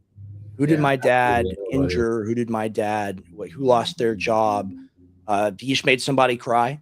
Because all day, let me tell you what it's like. Because you're like, you need to wake up. You need to look into what we're saying. We're telling the truth. You never looked into it. I've never looked into it. It's been my entire life. Yeah, you guys say you want my father to be destitute. People say they want him in debtor's prison. I'm his son. I have to see people on y'all's Reddit, y'all's subreddit, laugh about this and talk about this and promote this. And these are really, you know, crimes against somebody's rights that you're talking about. And then you're like, oh, you'll wake up if you hear more of what we have to say. You guys want my dad to be in jail because of his speech. Yeah. Like, what are you even? This is not this. It's just like Ryland's position where he's like, yeah, we're empire. We have the right to kill as many people as we want. Like, you're proud of that position. Don't you see how that position is antithetical to human rights? And I'm going to bring up this, and this is a bit of a non sequitur, I will admit, but it's not. It proves principle of the thing. So ACLU defended the Ku Klux Klan's right to march through a town of German Holocaust survivors, of Jewish people. I believe this is in the mid 70s. All right, to do a rally and have signage and to chant and do all that. Right. The American Civil Liberties Union defended their right to do that, defended their speech. Is that speech less offensive or more offensive than what my father did, or according to you, allegedly did? Did that cause people to relive any less pain or trauma than the parents of the victims who died at the school?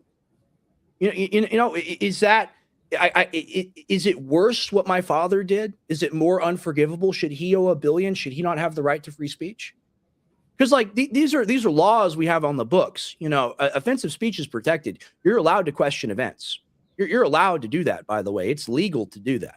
It's legal to question everything, and that's why if you're going to have this standard where it's not legal to question everything, when Trump goes out there and says we didn't bomb the school, it was actually Iran, when it's now been verified by our own government that we did it, I want to see the $10 trillion lawsuit from the Iranian families to the American government, and I want to see you calling for that. Because it has to. You see what I'm saying? I don't think this is a big logical leap. Like this it has to be equal standard. Well, these are morally unjust men that have low testosterone and neck beards. So what do you expect? We have a serious problem in our country of men that are just weak, that are clipped, and that they won't fight. They won't fight, so they'll just accept these things. And what they don't realize is that they're doing it to themselves as well. When you're cheering this on to go against Alex and free speech, that's coming for you, dude. Whether you want to believe that or not, maybe you'll play by the system so your social credit score won't go down. But for everybody else that wants to have a microphone to speak against the boot that's coming to trample us, you're attacking them. Yeah, no, you're attacking everyone's First Amendment. So I'm just going to throw this up here. All right, I'm just going to throw this up here, and we're going to take a look at it. And I don't agree with this. All right, but Steelman, we're going to Steelman your position. All right, let's say he made money off these people's pain, which is not true. Let's say he made money off their pain. If he gives them an amount that he can actually pay from InfoWars, if he gives them the 55 or whatever amount it was, if he gives them the tens of millions of dollars, is that not restitution? Or is it more proper for him to owe $1 billion and to have his platform taken from him and have his legs chopped off? We know what you want. It was not about the money. It was not about these people getting paid. It was about censorship. And that is the problem. And you're lying about your motivations when you say stuff like that. When you go, he made money off the families. You're lying about your motivations when you do that. What do you think? Yeah, 1,000%. We know how he made his money, by selling amazing products, by building an entire nation of people that want the truth. This was across the nation, across the world. Your dad is a legend. Like people will see this forever. He'll be in the history books for real. Yeah. Well, think about doing a show on an average, let's say, because weekends, vacation, whatever. Let's say he's doing a show. I'll go ahead and do the math here. Get the calculator out because I'm not too smart. Let's see. So he's doing a show 4.5 times a week.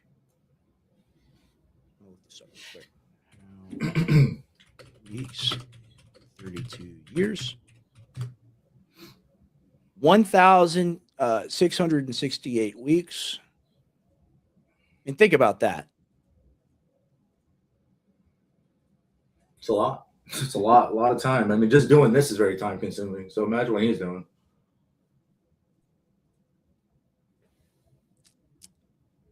I'm going to throw this up so people can see it.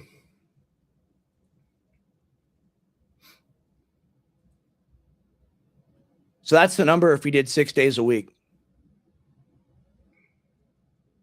Yeah.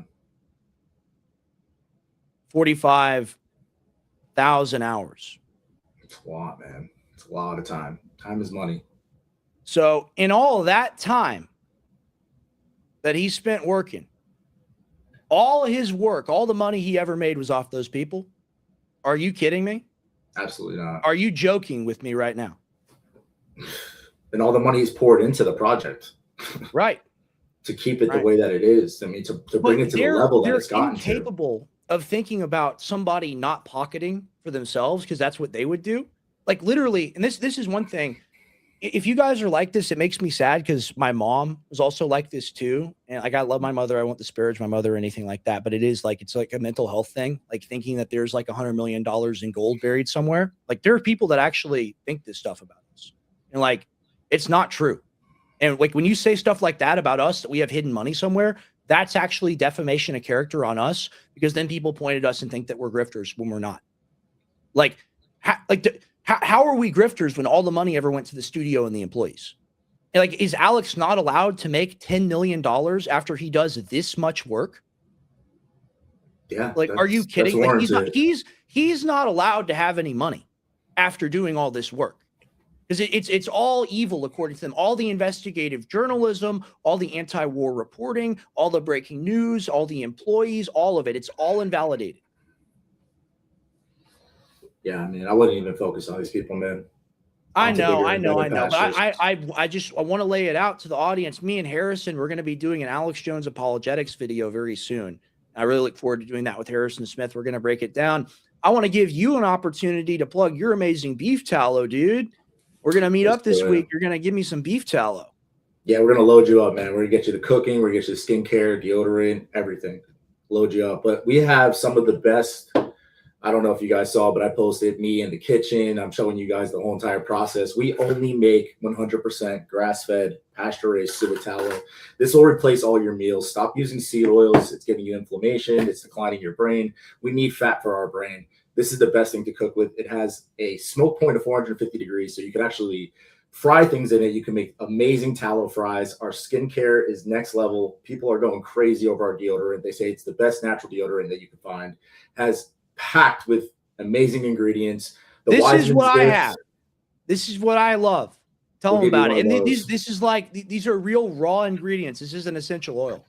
Yes. So this is real frankincense, real myrrh, real castor oil, and it is incredible. We have thousands of testimonials from things from psoriasis, eczema, chemical burns, you name it, we've cured it. This is all 100% raw ingredients. I have the orange dream right here. This is orange peel, Madagascar vanilla beans, grass-fed tallow, and mango butter. This is all you need, literally that much. And it will hydrate your skin. It's non-cotomagenic, so that means that it will actually go through your pores. It's not like a petroleum-based skincare, so it'll actually do what it's supposed to do. Anti-inflammatory, antiviral, antibacterial. This is our tallow sun gazer. This is our sunblock. It's an SPF of 25. It's made with tallow, real coconut pieces, non-nano zinc oxide, and cocoa butter. It smells amazing. It smells like an almond joy. It will set in a nice tan for you, and it's better than putting these cancerous products on your body. That's why we started this, because there's so many. You go into a grocery store, you're just walking by cancer.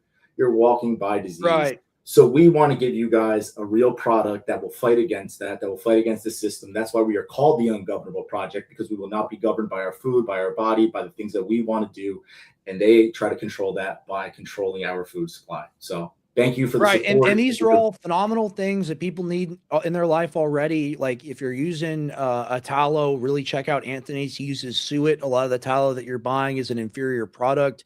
It's the proper fat that you're getting from him. It's the correct fat with all those nutrients that you really want. Like you talked about the bioavailability and all of that. I mean, when you explain to me the very simple concept of the petroleum sitting on top, and then versus something like the tallow that's actually able to absorb. Number one, if the tallow has like medicinal or herbal things in there, that's going to help those properties get through and you're going to get that effect. But number two, you're like, if you're using the petroleum, you put it like a barrier on your skin. It gets like trapped, like gunk and filth in it and God knows what. And that's just on top of you, plus carcinogenic potentially, stuff like that. Like it's not good. For sure. Yeah. That's why people get pimples and stuff as well. Like they think they're putting on like these creams and stuff that are going to help them with acne, but it's actually blocking your pores. So it's making it worse. Tallow does not block your pores. So it actually helps with acne. A lot of people get rid of their acne with tallow. Like God really gave us an amazing thing when he gave us the cow. Right. It's such a beautiful creature, and we're really grateful. No, they really are. They really are. And I love Texas for that reason, because, I've grown up my entire life, going and driving around cattle and having neighbors in East Texas that have cattle and stuff. And it really is a beautiful thing because it has a nice life, lives in the field or whatever. And then when you get grass-fed, grass-finished beef in Texas, like you can go see it. You can go, you can go see it existing, and all the things it eats, like from the grass, like the vitamin K2 and all that you got to have. It's so essential. It really is an amazing gift that God gave us. And that's why you use it as an incredible base, and just as like sell it straight, of course, as well as the cooking tallow for all your products, is because you truly believe in it. And I got to say as well, here's the thing, guys, just in the same way that he uses the tallow as an incredible base, I use the CBD, the full spectrum CBD, as an incredible base. Dreamwave PM blend. This is an incredible formula. I love this. Nobody else has this. This is German CO2 extracted blue chamomile, which contains apigenin, which slightly modulates GABA. So it kind of calms you down in the way the ashwagandha maybe might, like a nighttime chamomile tea. Remember as a kid, it's got 3 to 6 milligrams, half drop or full dropper of melatonin. incredible antioxidant. A lot of people don't realize how powerful the antioxidant melatonin is, especially both getting into the brain and also its metabolites. I'm not trying to be gross, but you think about it, things kind of sit in you overnight, and in the morning you might have to go to the bathroom, right? Well, if you think about that, like for bladder, for other things, you have these metabolites that are antioxidants sitting there, and there are studies that show they have a lot of benefits. So I would look into that. I would ask ChatGPT about that, PubMed about that. I've been taking this nightly. I recently have been taking the Knockout, but I've been taking the Dreamwave, and Knockout has 3 milligrams. Dreamwave has 6 in a full dropper. I definitely notice. So if you want something strong, it's also not going to make you super drowsy, not going to knock you out immediately. But if you want something that puts you in that mode to where you lie down and in about 20 minutes, you're just perfectly asleep, but the process of getting there is beautiful. All you got to do, take a dropper, take a half dropper or full dropper, whatever you want to use. Start off with a half dropper. Put it under your tongue after you brush your teeth and wash your mouth out with water, obviously, and just go lie in bed. And then in like 10 minutes, have a sip of water. And I guarantee when you take that sip of water, you're already going to be falling asleep. And then you're going to wake up 7-8 hours later. Some people sleep 7, some people sleep 8. I tend to sleep 7. It's amazing. I just wake up so refreshed. It's this weird thing almost. Sometimes you'll sleep too long and then you wake up and you're kind of like, oh, right? And what that is the mismatched sleep pattern. Like you got too much deep sleep or too much shallow sleep or not enough REM sleep. I really notice with this blend that I get that complete full package of like when I go to bed versus when I wake up, you get that total full rest. And for the price point, this is the point with what you sell as well with like the Wiseman's Gift and all of it. You're talking about a product that's like $40 or under $40. You're getting 1,500 milligram full spectrum CBD tincture. You're getting 6 milligrams of melatonin. You're getting 50 to 100 milligrams of blue chamomile extract, CO2 from Germany, from Flavex. Great company. Love Flavex. Use a lot of their extracts on a lot of different products. This is pretty much an unbeatable deal.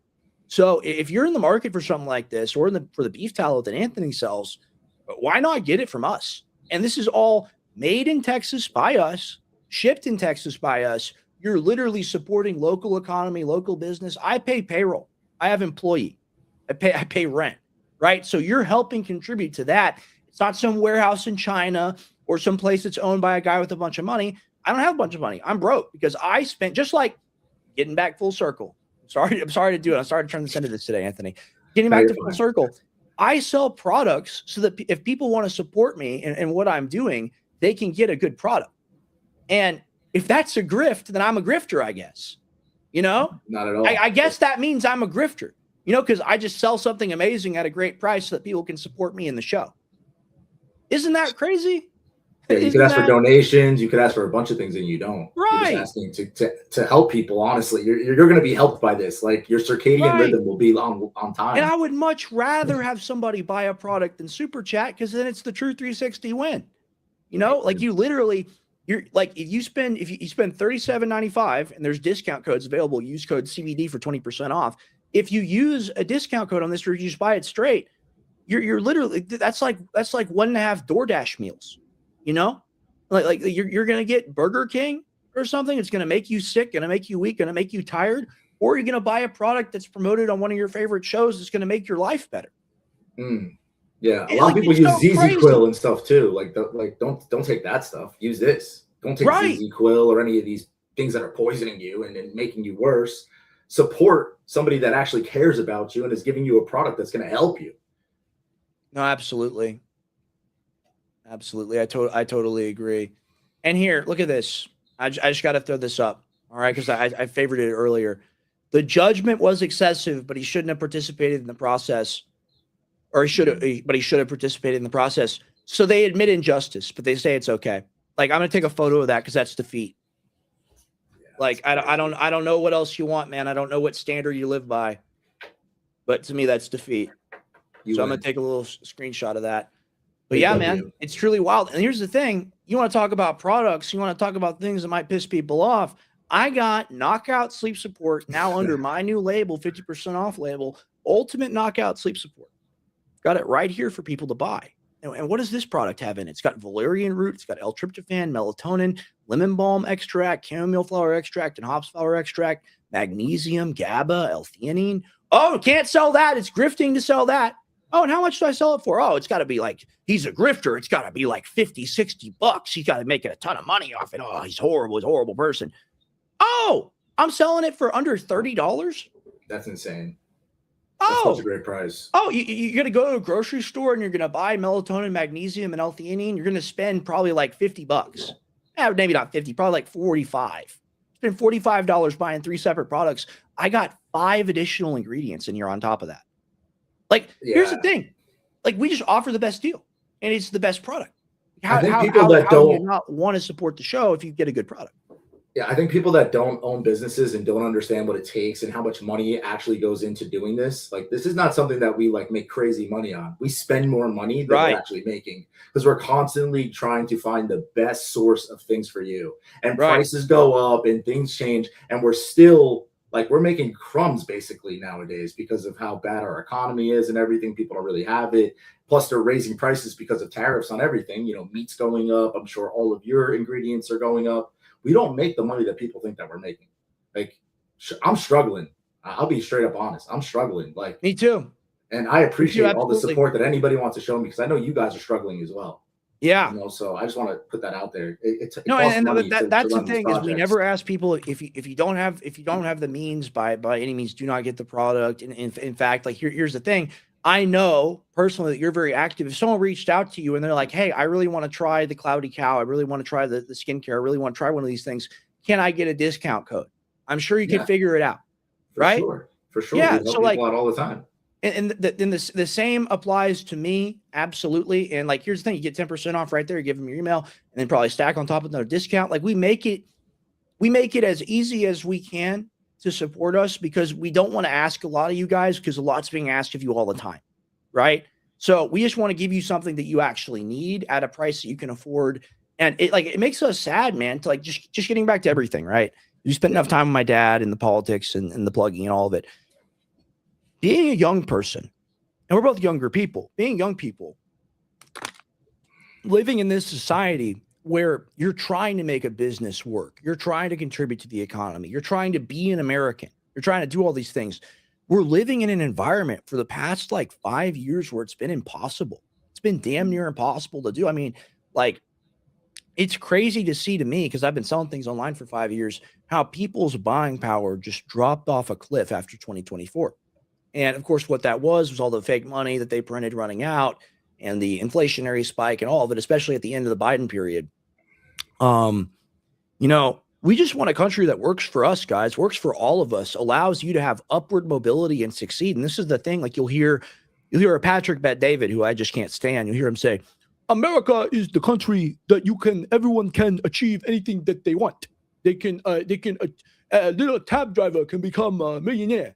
And maybe that used to be true. It hasn't been true in like 30, 40 years. So we're living in a reality now where we're having to hustle and flow in a way that the prior 2-3 generations never had to. And Exactly. like it's wild to live in this time. It's very depressing. And that's why, like, having the optimism of still saying, no matter how hard it is, we're still going to prove that we're going to beat the system by doing the good work, because people are out there that want to support things that are original. And people can recognize when something's a counterfeit, when something's a fake, when something's a fraud. And universally, with all this government stuff, whatever they back, it's all fake. It's all fake. They have to prop up these companies like NVIDIA, to keep the stock market up. They have to buy into it. It's all about, Trump talks about the Dow Jones. Trump talks about the NASDAQ. Trump talks about, how much money these companies are making, the buybacks and all of it. Or he doesn't talk about the buybacks, excuse me. But it's never about the person on the ground. I mean, think about this. We gave $40 billion to Argentina, to Malay, because Malay is a servant of Israel who sold the water rights to Israel and imported 300,000. BB's cousin. They're building like a new Israel inside of Argentina, which is like hilarious. Think about the Nazis going over to Argentina. I mean, literally carbon copy, the same exact type of principle of the thing, right? Maybe even worse. But you have this going on. You have Trump give 40 billion to those people. You'll never get 40 billion at home. You wouldn't get $2,000. Right. They won't even give you the $2,000 that he promised to us, and the Doge checks and all the lies. Those checks, tariff dividends, you're going None to of get it. paid. It's all going to be Zero. okay. Never help for the little guy. Higher gas prices. That's what you'll get. You'll get higher That's- gas prices. And That's for what me, you being get. in fulfillment, you have to understand shipping costs went up about 33%. Yeah, it did. So Yeah.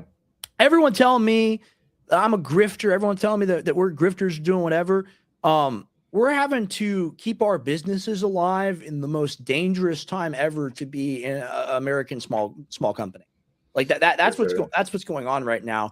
And going from paying $6 a package to paying around 12 or 13, depending on weight, is a real problem for me and a lot of other people in the country. And just because the president is insulated in his ballroom and he doesn't care, doesn't mean that eventually, like I see more and more, Anthony, let me know what you think of this. I see more and more French Revolution style spirit in the people. What do you think of that? For sure. Yeah, we need to rise up. We need to rise up, because if not, we're going to be broken. I just want to speak for my own self yesterday. I had a really bad day yesterday just because I felt defeated, man. I felt defeated. I saw a video of just like this guy, I forget who it was, but he was talking about Palestine, how they did the red light, green light thing for the food centers, Right. where it was basically like out of the Squid Games. And in the video, you just see Palestinian people getting mowed down, just trying to go get food. Like I really, and I repent for this, but I screamed, why, God? Why do we have to live through this right now? Like what? Like, and the enemy is trying to break us in every way, from our banks to our morals, to accepting this genocide. And it's a very hard time. And yesterday, I got on my knees and I just prayed, man. I prayed as hard as I possibly could for this world, because if we don't turn away from our wicked ways, we're going down with the ship, guys. And Trump is the one that is leading it. He's leading us into the deepest parts of hell. He's the captain of the Titanic. He's the Pied Piper. And yeah, man. That's what the reality is. You know, I don't want to tie it back in. I can't do it, but I have to. Yeah. You have my dad coming out on the basis of being anti-war. Like, this should be a unifying moment for everybody. And like, I just wish that people like on the left and right, we could just link hands on this. And I think this is what we're going to do at that America First conference coming up this weekend and I just want to give this message to people, 2 powerful messages to people. You're not a donkey. You're not an elephant. You're a human being. That's number 1. They want you to take a red pill. They want you to take a blue pill. No, thanks. I'm not getting drugged. Yeah. See what I'm saying? Yeah, for sure. No, thanks. No, thanks. I'm not taking anything. I'm actually going to make my own mind up for myself. I swear allegiance to no political party. I spit on the Democrat and Republican Party. I spit on them. May they die an ignominious death as an institution, not the people, of course. Love the people.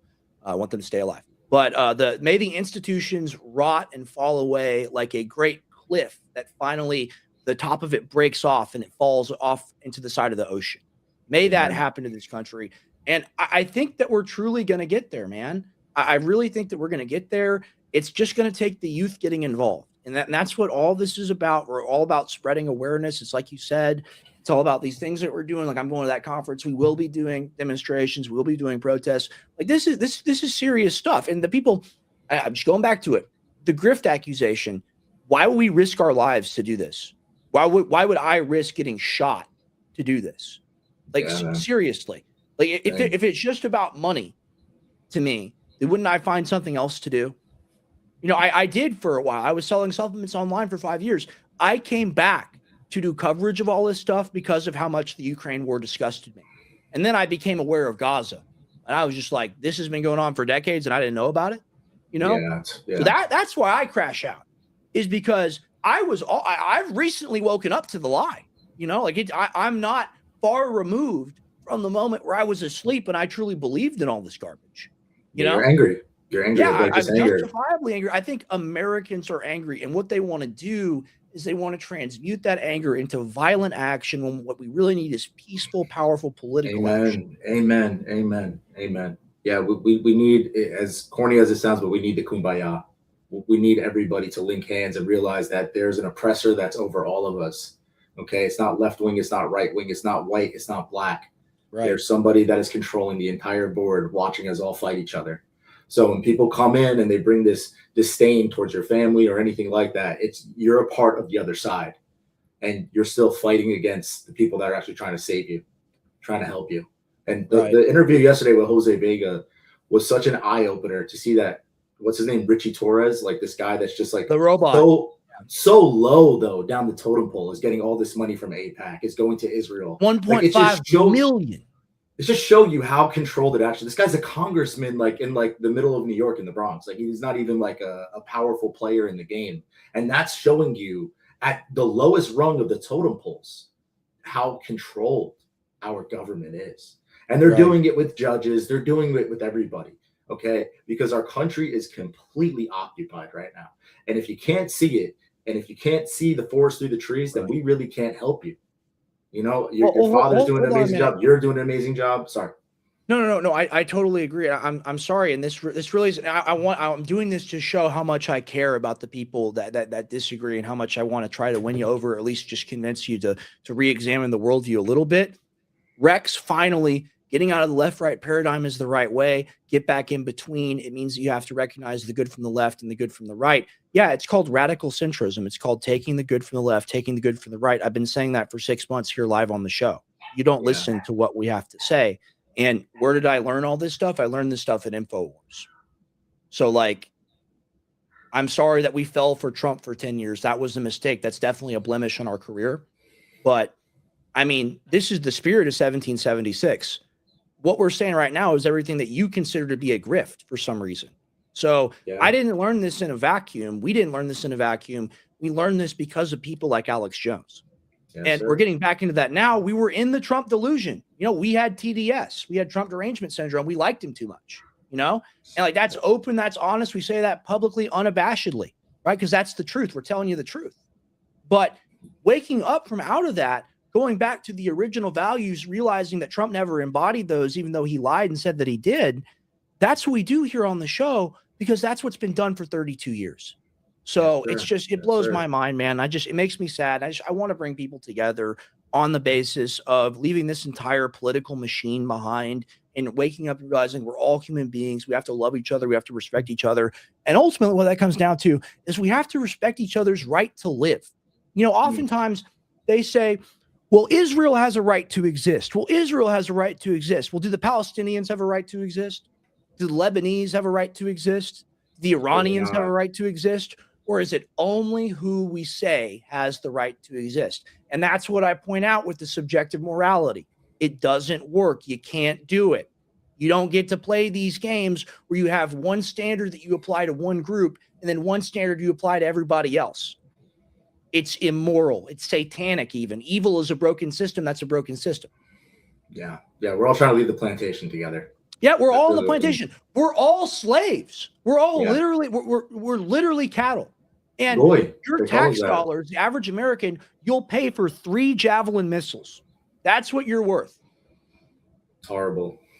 I mean, William Ashford coming on the other day telling his story of something that he's lived. We have other great guests coming on. Supposedly a doctor is going to come on that was in Gaza. Like, people need to really see. And I don't want to bring it back to this whole entire Golden Dome and Palantir thing, but Gaza was the blueprint for that.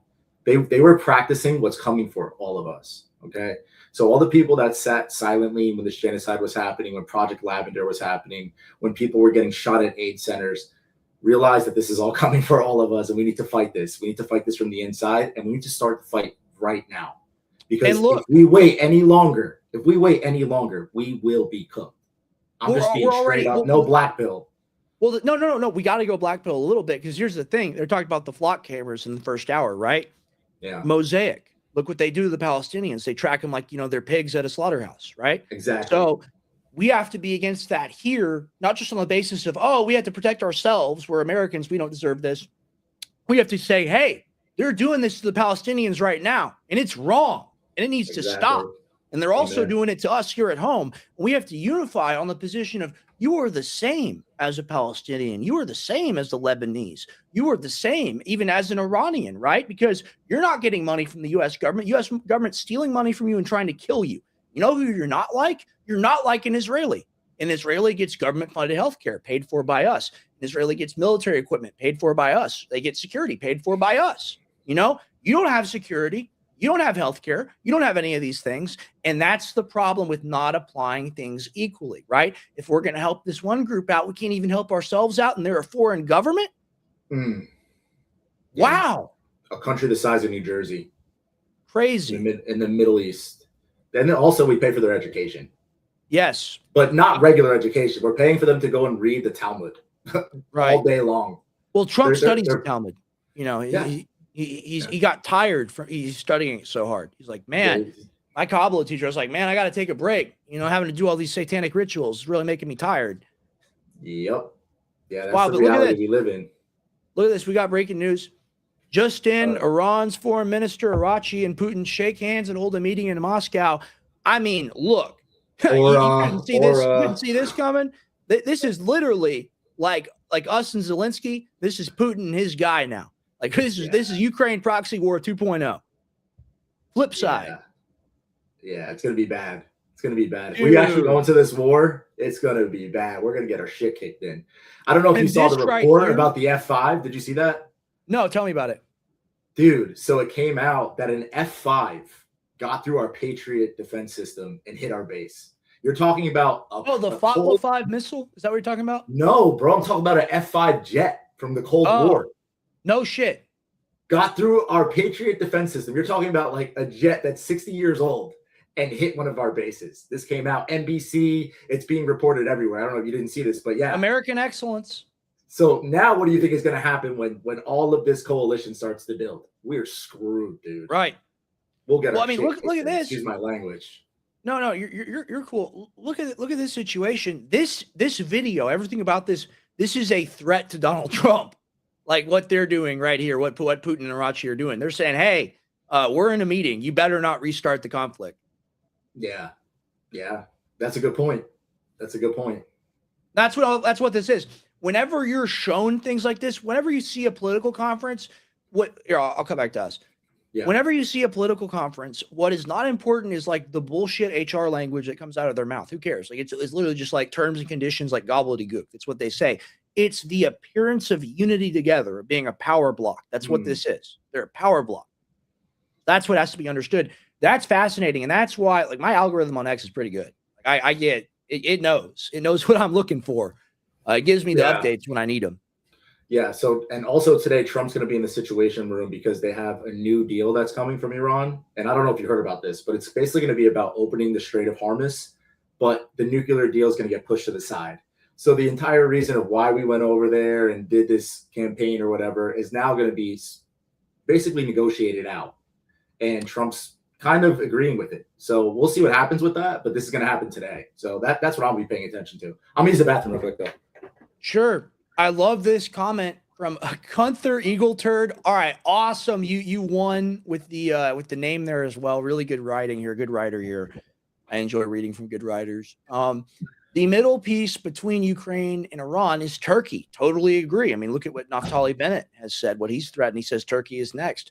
That's who's next. I totally agree. Exactly the power block. Trump is the last token of an obsolete mass psychosis where we believe a duly elected president is beholden to our national best interest.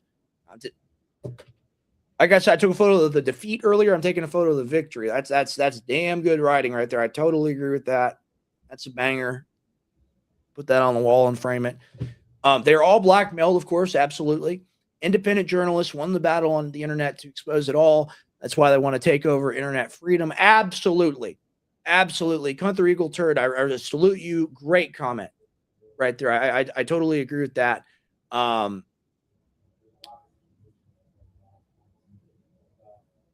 Another observation, for sure. Another observation. Yeah, no, we should have collaborated with Russia, and had natural resources agreements and, partnered with them. They're our strongest natural ally. They're literally right there. They got all the rare earth minerals that we need. It was a no-brainer, but we couldn't do it. We had to fund Zelensky. We had to do the Maidan coup in 2014 and, bomb the Donbass region through Ukraine for, almost a dozen years. And then Putin comes in and, we have to spend $300 billion and, kill millions of Ukrainians and Russians to make sure that we can ever have peace. It's quite interesting. We have to expand NATO and add 12 countries to it after the dissolution of the Warsaw Pact. We have to do it. Slava Ukraine. It's all such bullshit. And meanwhile, they're talking about importing, Afghani and African refugees into the country to replace the population. Literally can't make it up, right? So it's a Cloward and Piven strategy where you literally, here's an example, right? You have the guy that was hiding in the bushes for the second Trump assassination attempt on the golf course. That guy was in Ukraine recruiting Afghani refugees and militants to come fight for Ukraine with the promise of future citizenship. Do you not see? Do you not see what we want to stop? It's so crazy. And I got this clip. I want Anthony to come back. Okay, you're back. I was pontificating. I want to show you this.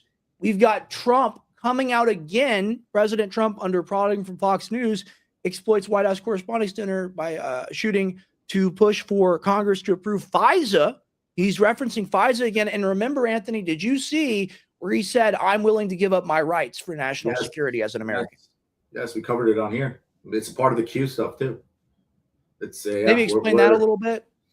Well, the entire thing about the Q situation was that FISA was going to be the start. So once that they start to see that FISA comes into the news, the storm is coming, right? Trump's going to take down all these people. This is why this is Operation Trust. Like, they use these like buzzwords to make people stay on trust the plan. But in reality, he's showing you that, no, the things that I said that I was against, I'm actually for. I'm actually for making this entire spy network, not only in America, right? Because this is now a world thing by using this FISA. This is around the entire world. We're going to spy on you. Okay. So the fact that he's like just completely going back on everything that he promised, everything that he said to all the Anons, if you're listening, Shady and Jeffrey Peterson, you guys are being tricked. You're being played. He's not coming to save you. He's coming to destroy you.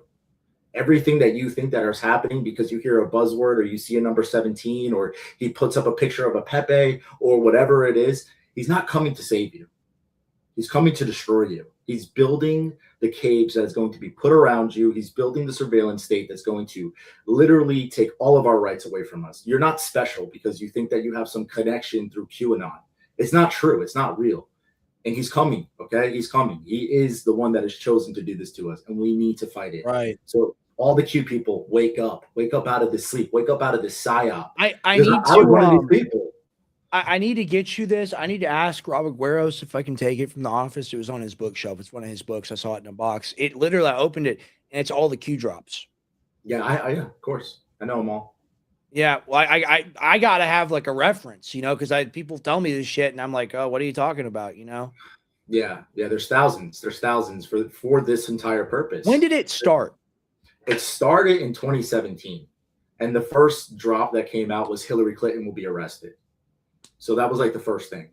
It's like this whole thing about Hillary and like how she's involved with the Epstein stuff and how she's involved with the Rothschilds and and Trump is the savior. He's the guy that's not from the inside. He was in the club, but he left. And this whole entire narrative of that he's coming to save you. And there's this storm and everybody in Hollywood's going to be hung at Gitmo. And he's like the golden goose to protect you guys and to save everybody. And like, sure. I'll admit, I did it for 9 years. I feel like the biggest, like, you want to talk about embarrassment and cringe. I've said so many cringe things. I told my mom that The Rock is dead, that he's CGI. Okay. Like, you have no idea how like schizo I became by following this Q stuff and why these people are like this, because it's been set up to be this psyop to make people think that like all these people already dealt with. Biden was wearing a mask. This whole entire thing is just Trump changing the old corporation into a republic. It's a whole entire, that's 1000% true, because Epstein met with the guy that created Poll, and Poll is where they were posting the Q drops on 4chan. This was in the Epstein drops, and Ghislaine Maxwell was running Reddit. She was like a Reddit queen. So they've been using these things, and when it came out about the 4chan leaks, most of the drops came from inside of our government. Like people that were on 4chan, on Poll, came from inside our government and from Tel Aviv. Okay. This is a completely Mossad Operation Trust rerun. Shout out to the czar, rerun on the American populace to be pacified while there's some plan that you're supposed to trust. Sure. All right. I'm going to read a few comments here. We actually got some thought-provoking ones that I want to just kind of rattle off here.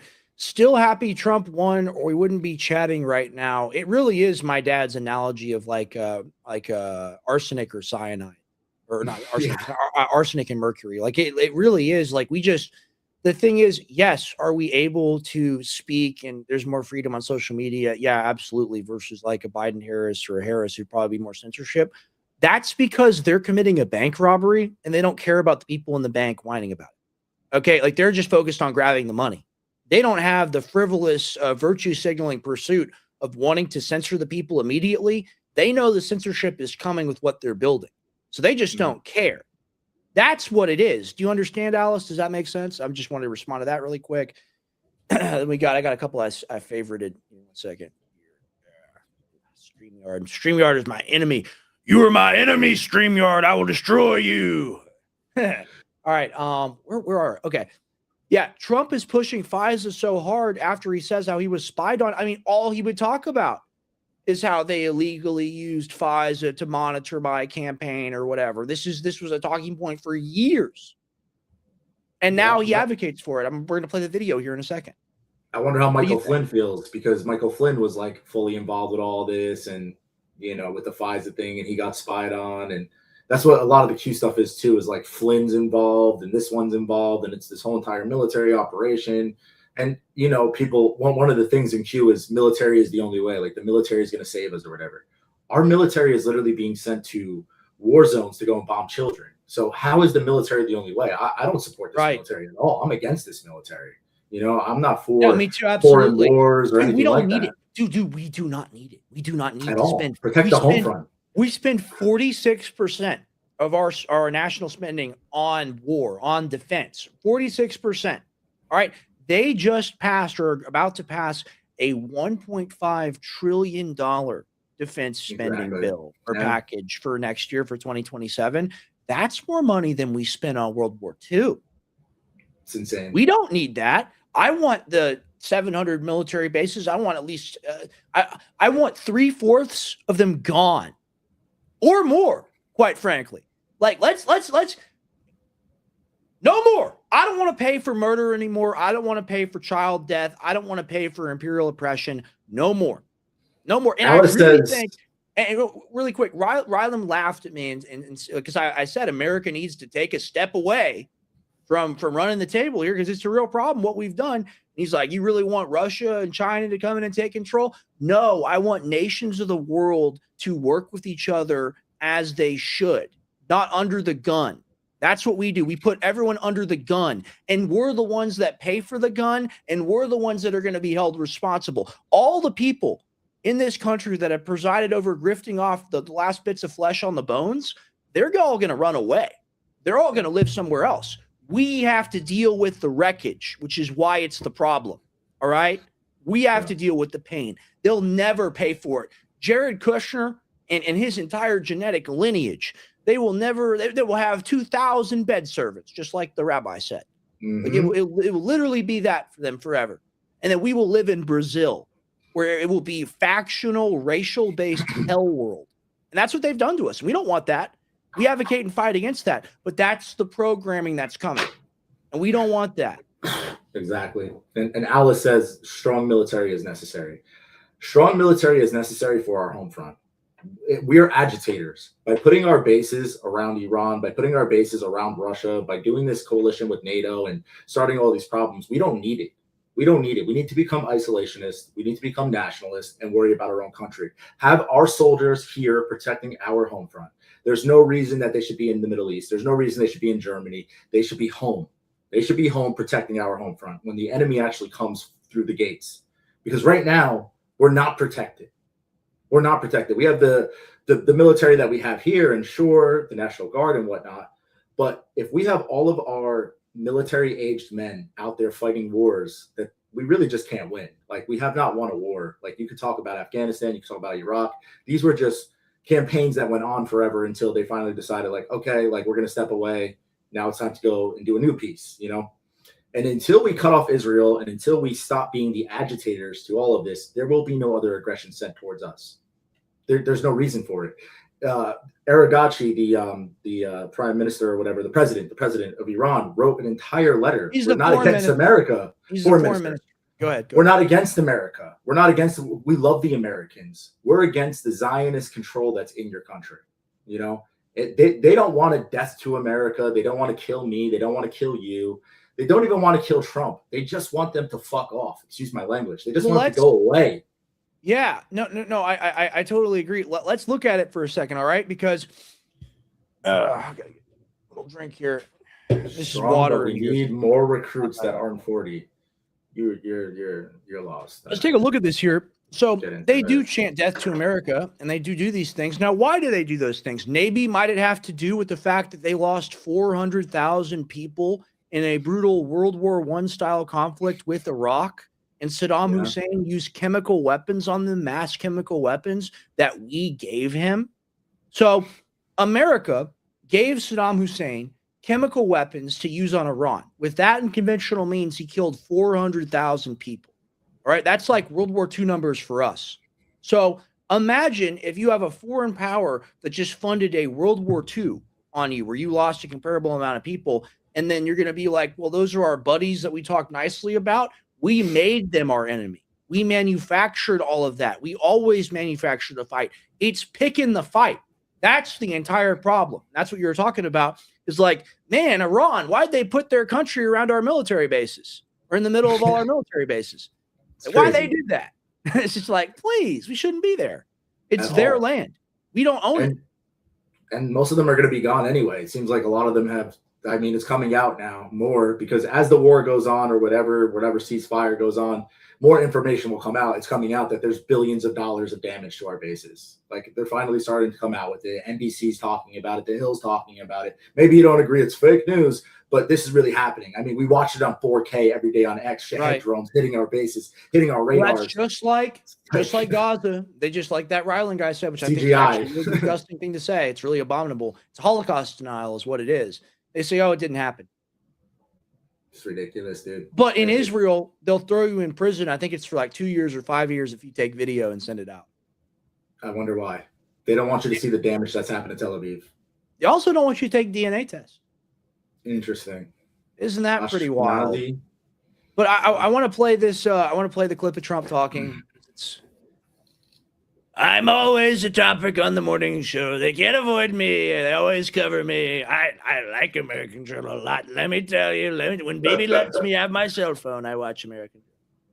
Surveillance tool that expires this coming week. It obviously allows the FBI to surveil potential terrorists who are overseas, and we don't know right now if this individual was radicalized by somebody like that. But do you think about the importance of having these tools to protect our country from these kinds of threats, and how will you get that message to Congress when there's a Congress right now that's skeptical about renewing those powers? Well, Jackie, I know both sides of it because Pfizer was used against me. Okay, so Pfizer's used against. So I just look, and here, like I love women. Women are better than me. I really do love women. But here's the thing: she doesn't look like she has original thought. Like it's just like robot. Just a drone, yeah. Yeah, like complete robot mode. We'll listen to Trump talk about how Pfizer was used against him, but it's good now. And very, very viciously by a dirty cop. You know, we had the Comey gang, Comey and his remnants, and it was used against me. And they used it very illegally. I mean, they signed court orders that were illegal. Mm-hmm. Every one of those people should be prosecuted, frankly. It was used against me. Now, that's the bad news. The good news is that the military really needs it. And it's really needed for national security, and there's a division. But I was willing to give that up because, again, it was used against me more than anybody else, and by bad people, by sick people also. These are sick people. Comey was terrible. He was a horrible, sick person. He had real problems. And I use the word to describe him. He was a dirty cop. It's an old-fashioned term, but he was a dirty cop, bad guy. And there were other bad guys, and they used Pfizer illegally. They used it for a purpose it wasn't supposed to be used for. Okay. On the other side, you have the military. They really need it. General Raisin K. Look at the success we had in Venezuela. Look at the success we're having. What does the foreign war have to do with your desire to spy on domestic citizens? Oh, we have to prevent terrorism. That's always the excuse.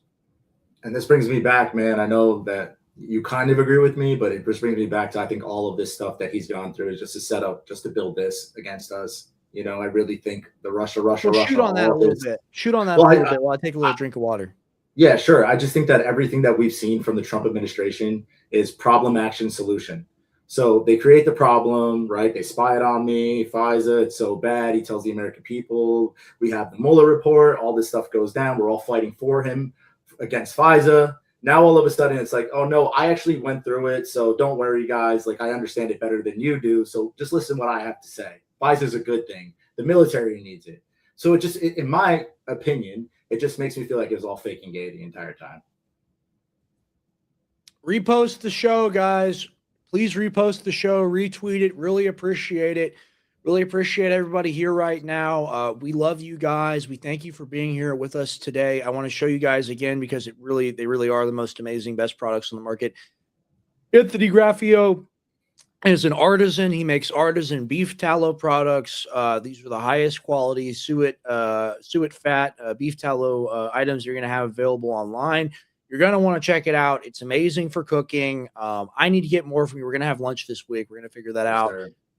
But you've got all these combo packs, all these bundles, all these various things. The skincare really is incredible. And I haven't tried the deodorant yet. I need to. But as far as like the Wiseman's gift, look, this is what I own. I have a jar that's empty and I can still scrape it and get goodness out of it. Like that. That's how quality this is. And when you get stuff like this and you can tell that it's literally a handmade product, like when I say artisan is like, this is an art craft for you. Like it's your style. It's what you do. It's what you're made of. Right. And you embody that in the products that you sell. When you get something from the store, it's cheap. It's plastic. Usually it has nooks and crannies you're never able to get out. It's a lower grade product, all of it. This stuff, you take off the cap and it's pungent with goodness. Like the smell on this one is like my favorite. I just have to say. Yeah. No, it's rich. It's great stuff. Like, it really helps with healing, even just if you need to moisturize your skin, or it has, tallow has elasticity. So it actually makes you look younger. Like, we have a lot of like older customers that use it and they say that they look younger, they feel younger. It's giving them a more vital look. It's giving them more of a glow. It helps with acne. It helps with literally any. This is like one of the strongest. Explain how much and how high grade the Manuka honey is in here, because people look at this and they'll say, "Oh, it's more expensive than the frankincense and myrrh and gold flakes." Explain why that is. Explain the quality here. It's 850 MGO. So if you go to a store, you're gonna get like 100, maybe 150 the highest that you'll find at like natural grocers. This has 850 MGO. This could literally take an open wound and close it. This is like such a powerful product, and that's why it is a little bit more money. It's infused with real wildflowers, real wildflowers in there. It smells amazing. It feels amazing. And like I said, we have thousands of testimonials for all of our products. Sungazer, this is one of our best sellers, especially in the summertime when it's hot, because you don't want to be putting on these cancerous products on your children, on yourself. So we make this with real tallow, with real coconut, cocoa butter. It smells absolutely amazing, and non-nano zinc oxide. It's made with minerals and not chemicals. And like, to the female audience out there, especially, I know you guys like your scents. I know you guys like the different, like aromatherapy. That's what it's called. I don't know why I use the word pungent, but it is. It's like just incredibly powerful smell. Like you can almost taste, because the smell is a big part of your taste. You can taste the whole ingredient.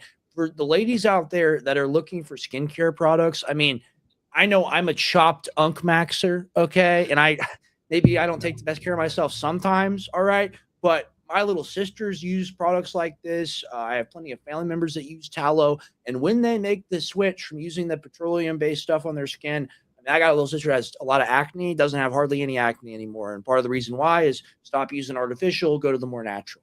So it's just stuff people need anyway, man. That's what's so beautiful about it, is it's a 360 win.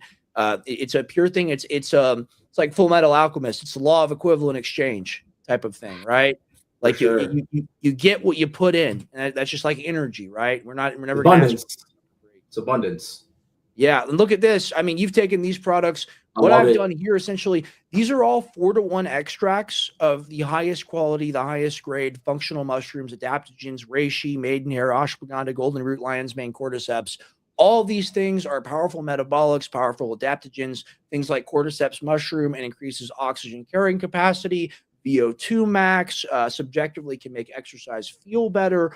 All of these effects and things like lion's mane increases brain-derived neurotropic factor, makes your brain more plastic, makes it easier to learn a new skill. Read the studies on that.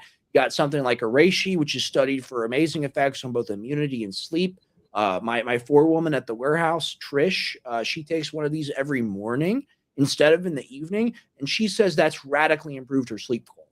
And she takes it in the morning. She doesn't even take it in the evening.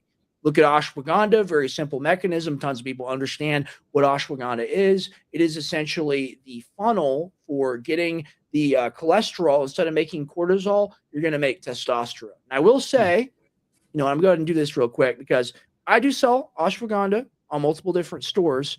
If you go to goprimalcore.com, I've got more deals available for you there. And if you want to support the Gray Area Network and the Gray Area project and podcast and what we've got going on, I highly recommend that you check out the products on here, especially this one, the Elemental Drive.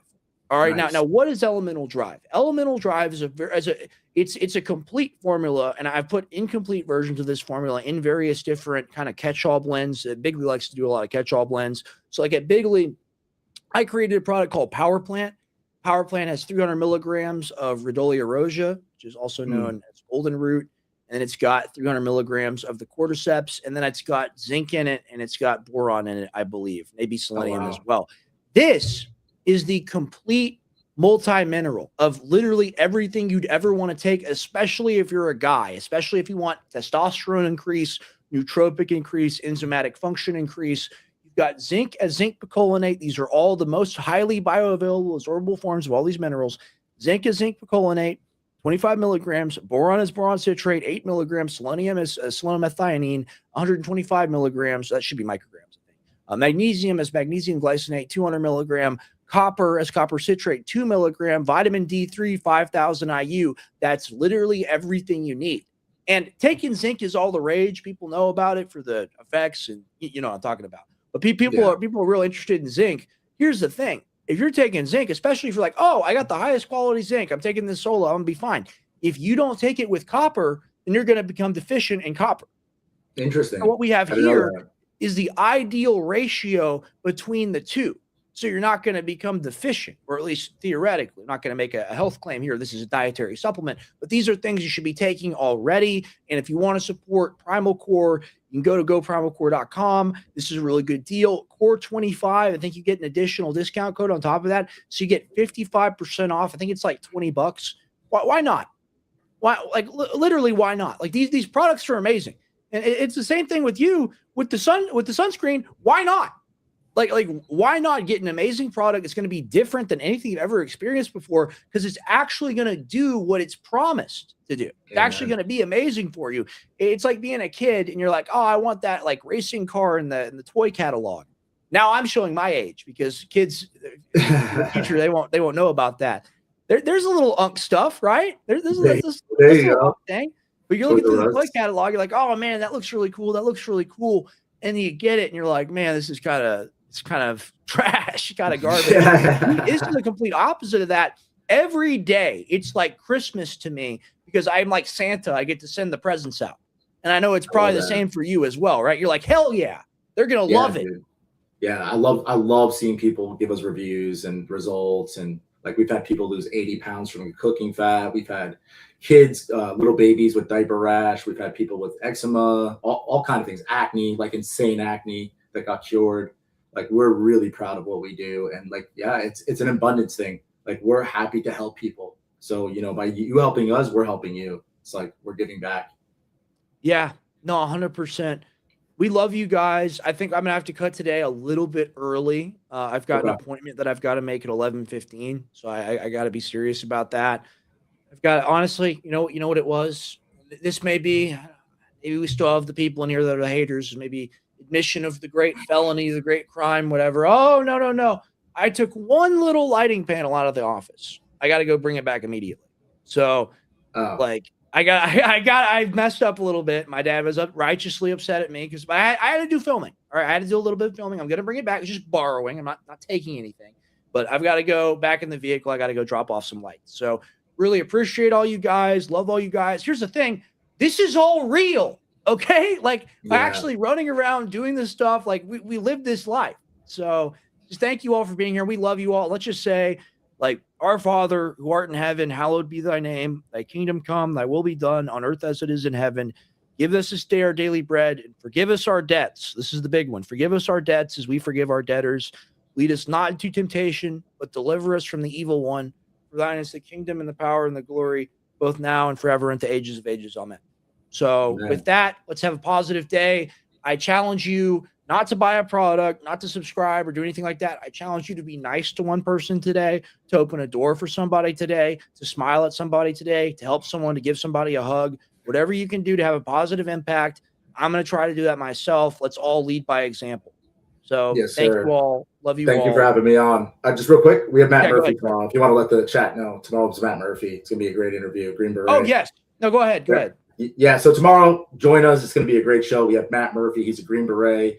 He was in counterterrorism. He helped with like crazy sex trafficking stuff in South America, all over. Anti-war guy. Was a Trump guy, went against him, lost a lot of friends because of it. He's an incredible dude. I can't wait for his interview tomorrow. But really appreciate you having me again. God bless everybody. God bless everybody. Thank you, Anthony Graffio. I'm going to sign off too at the same time. Peace.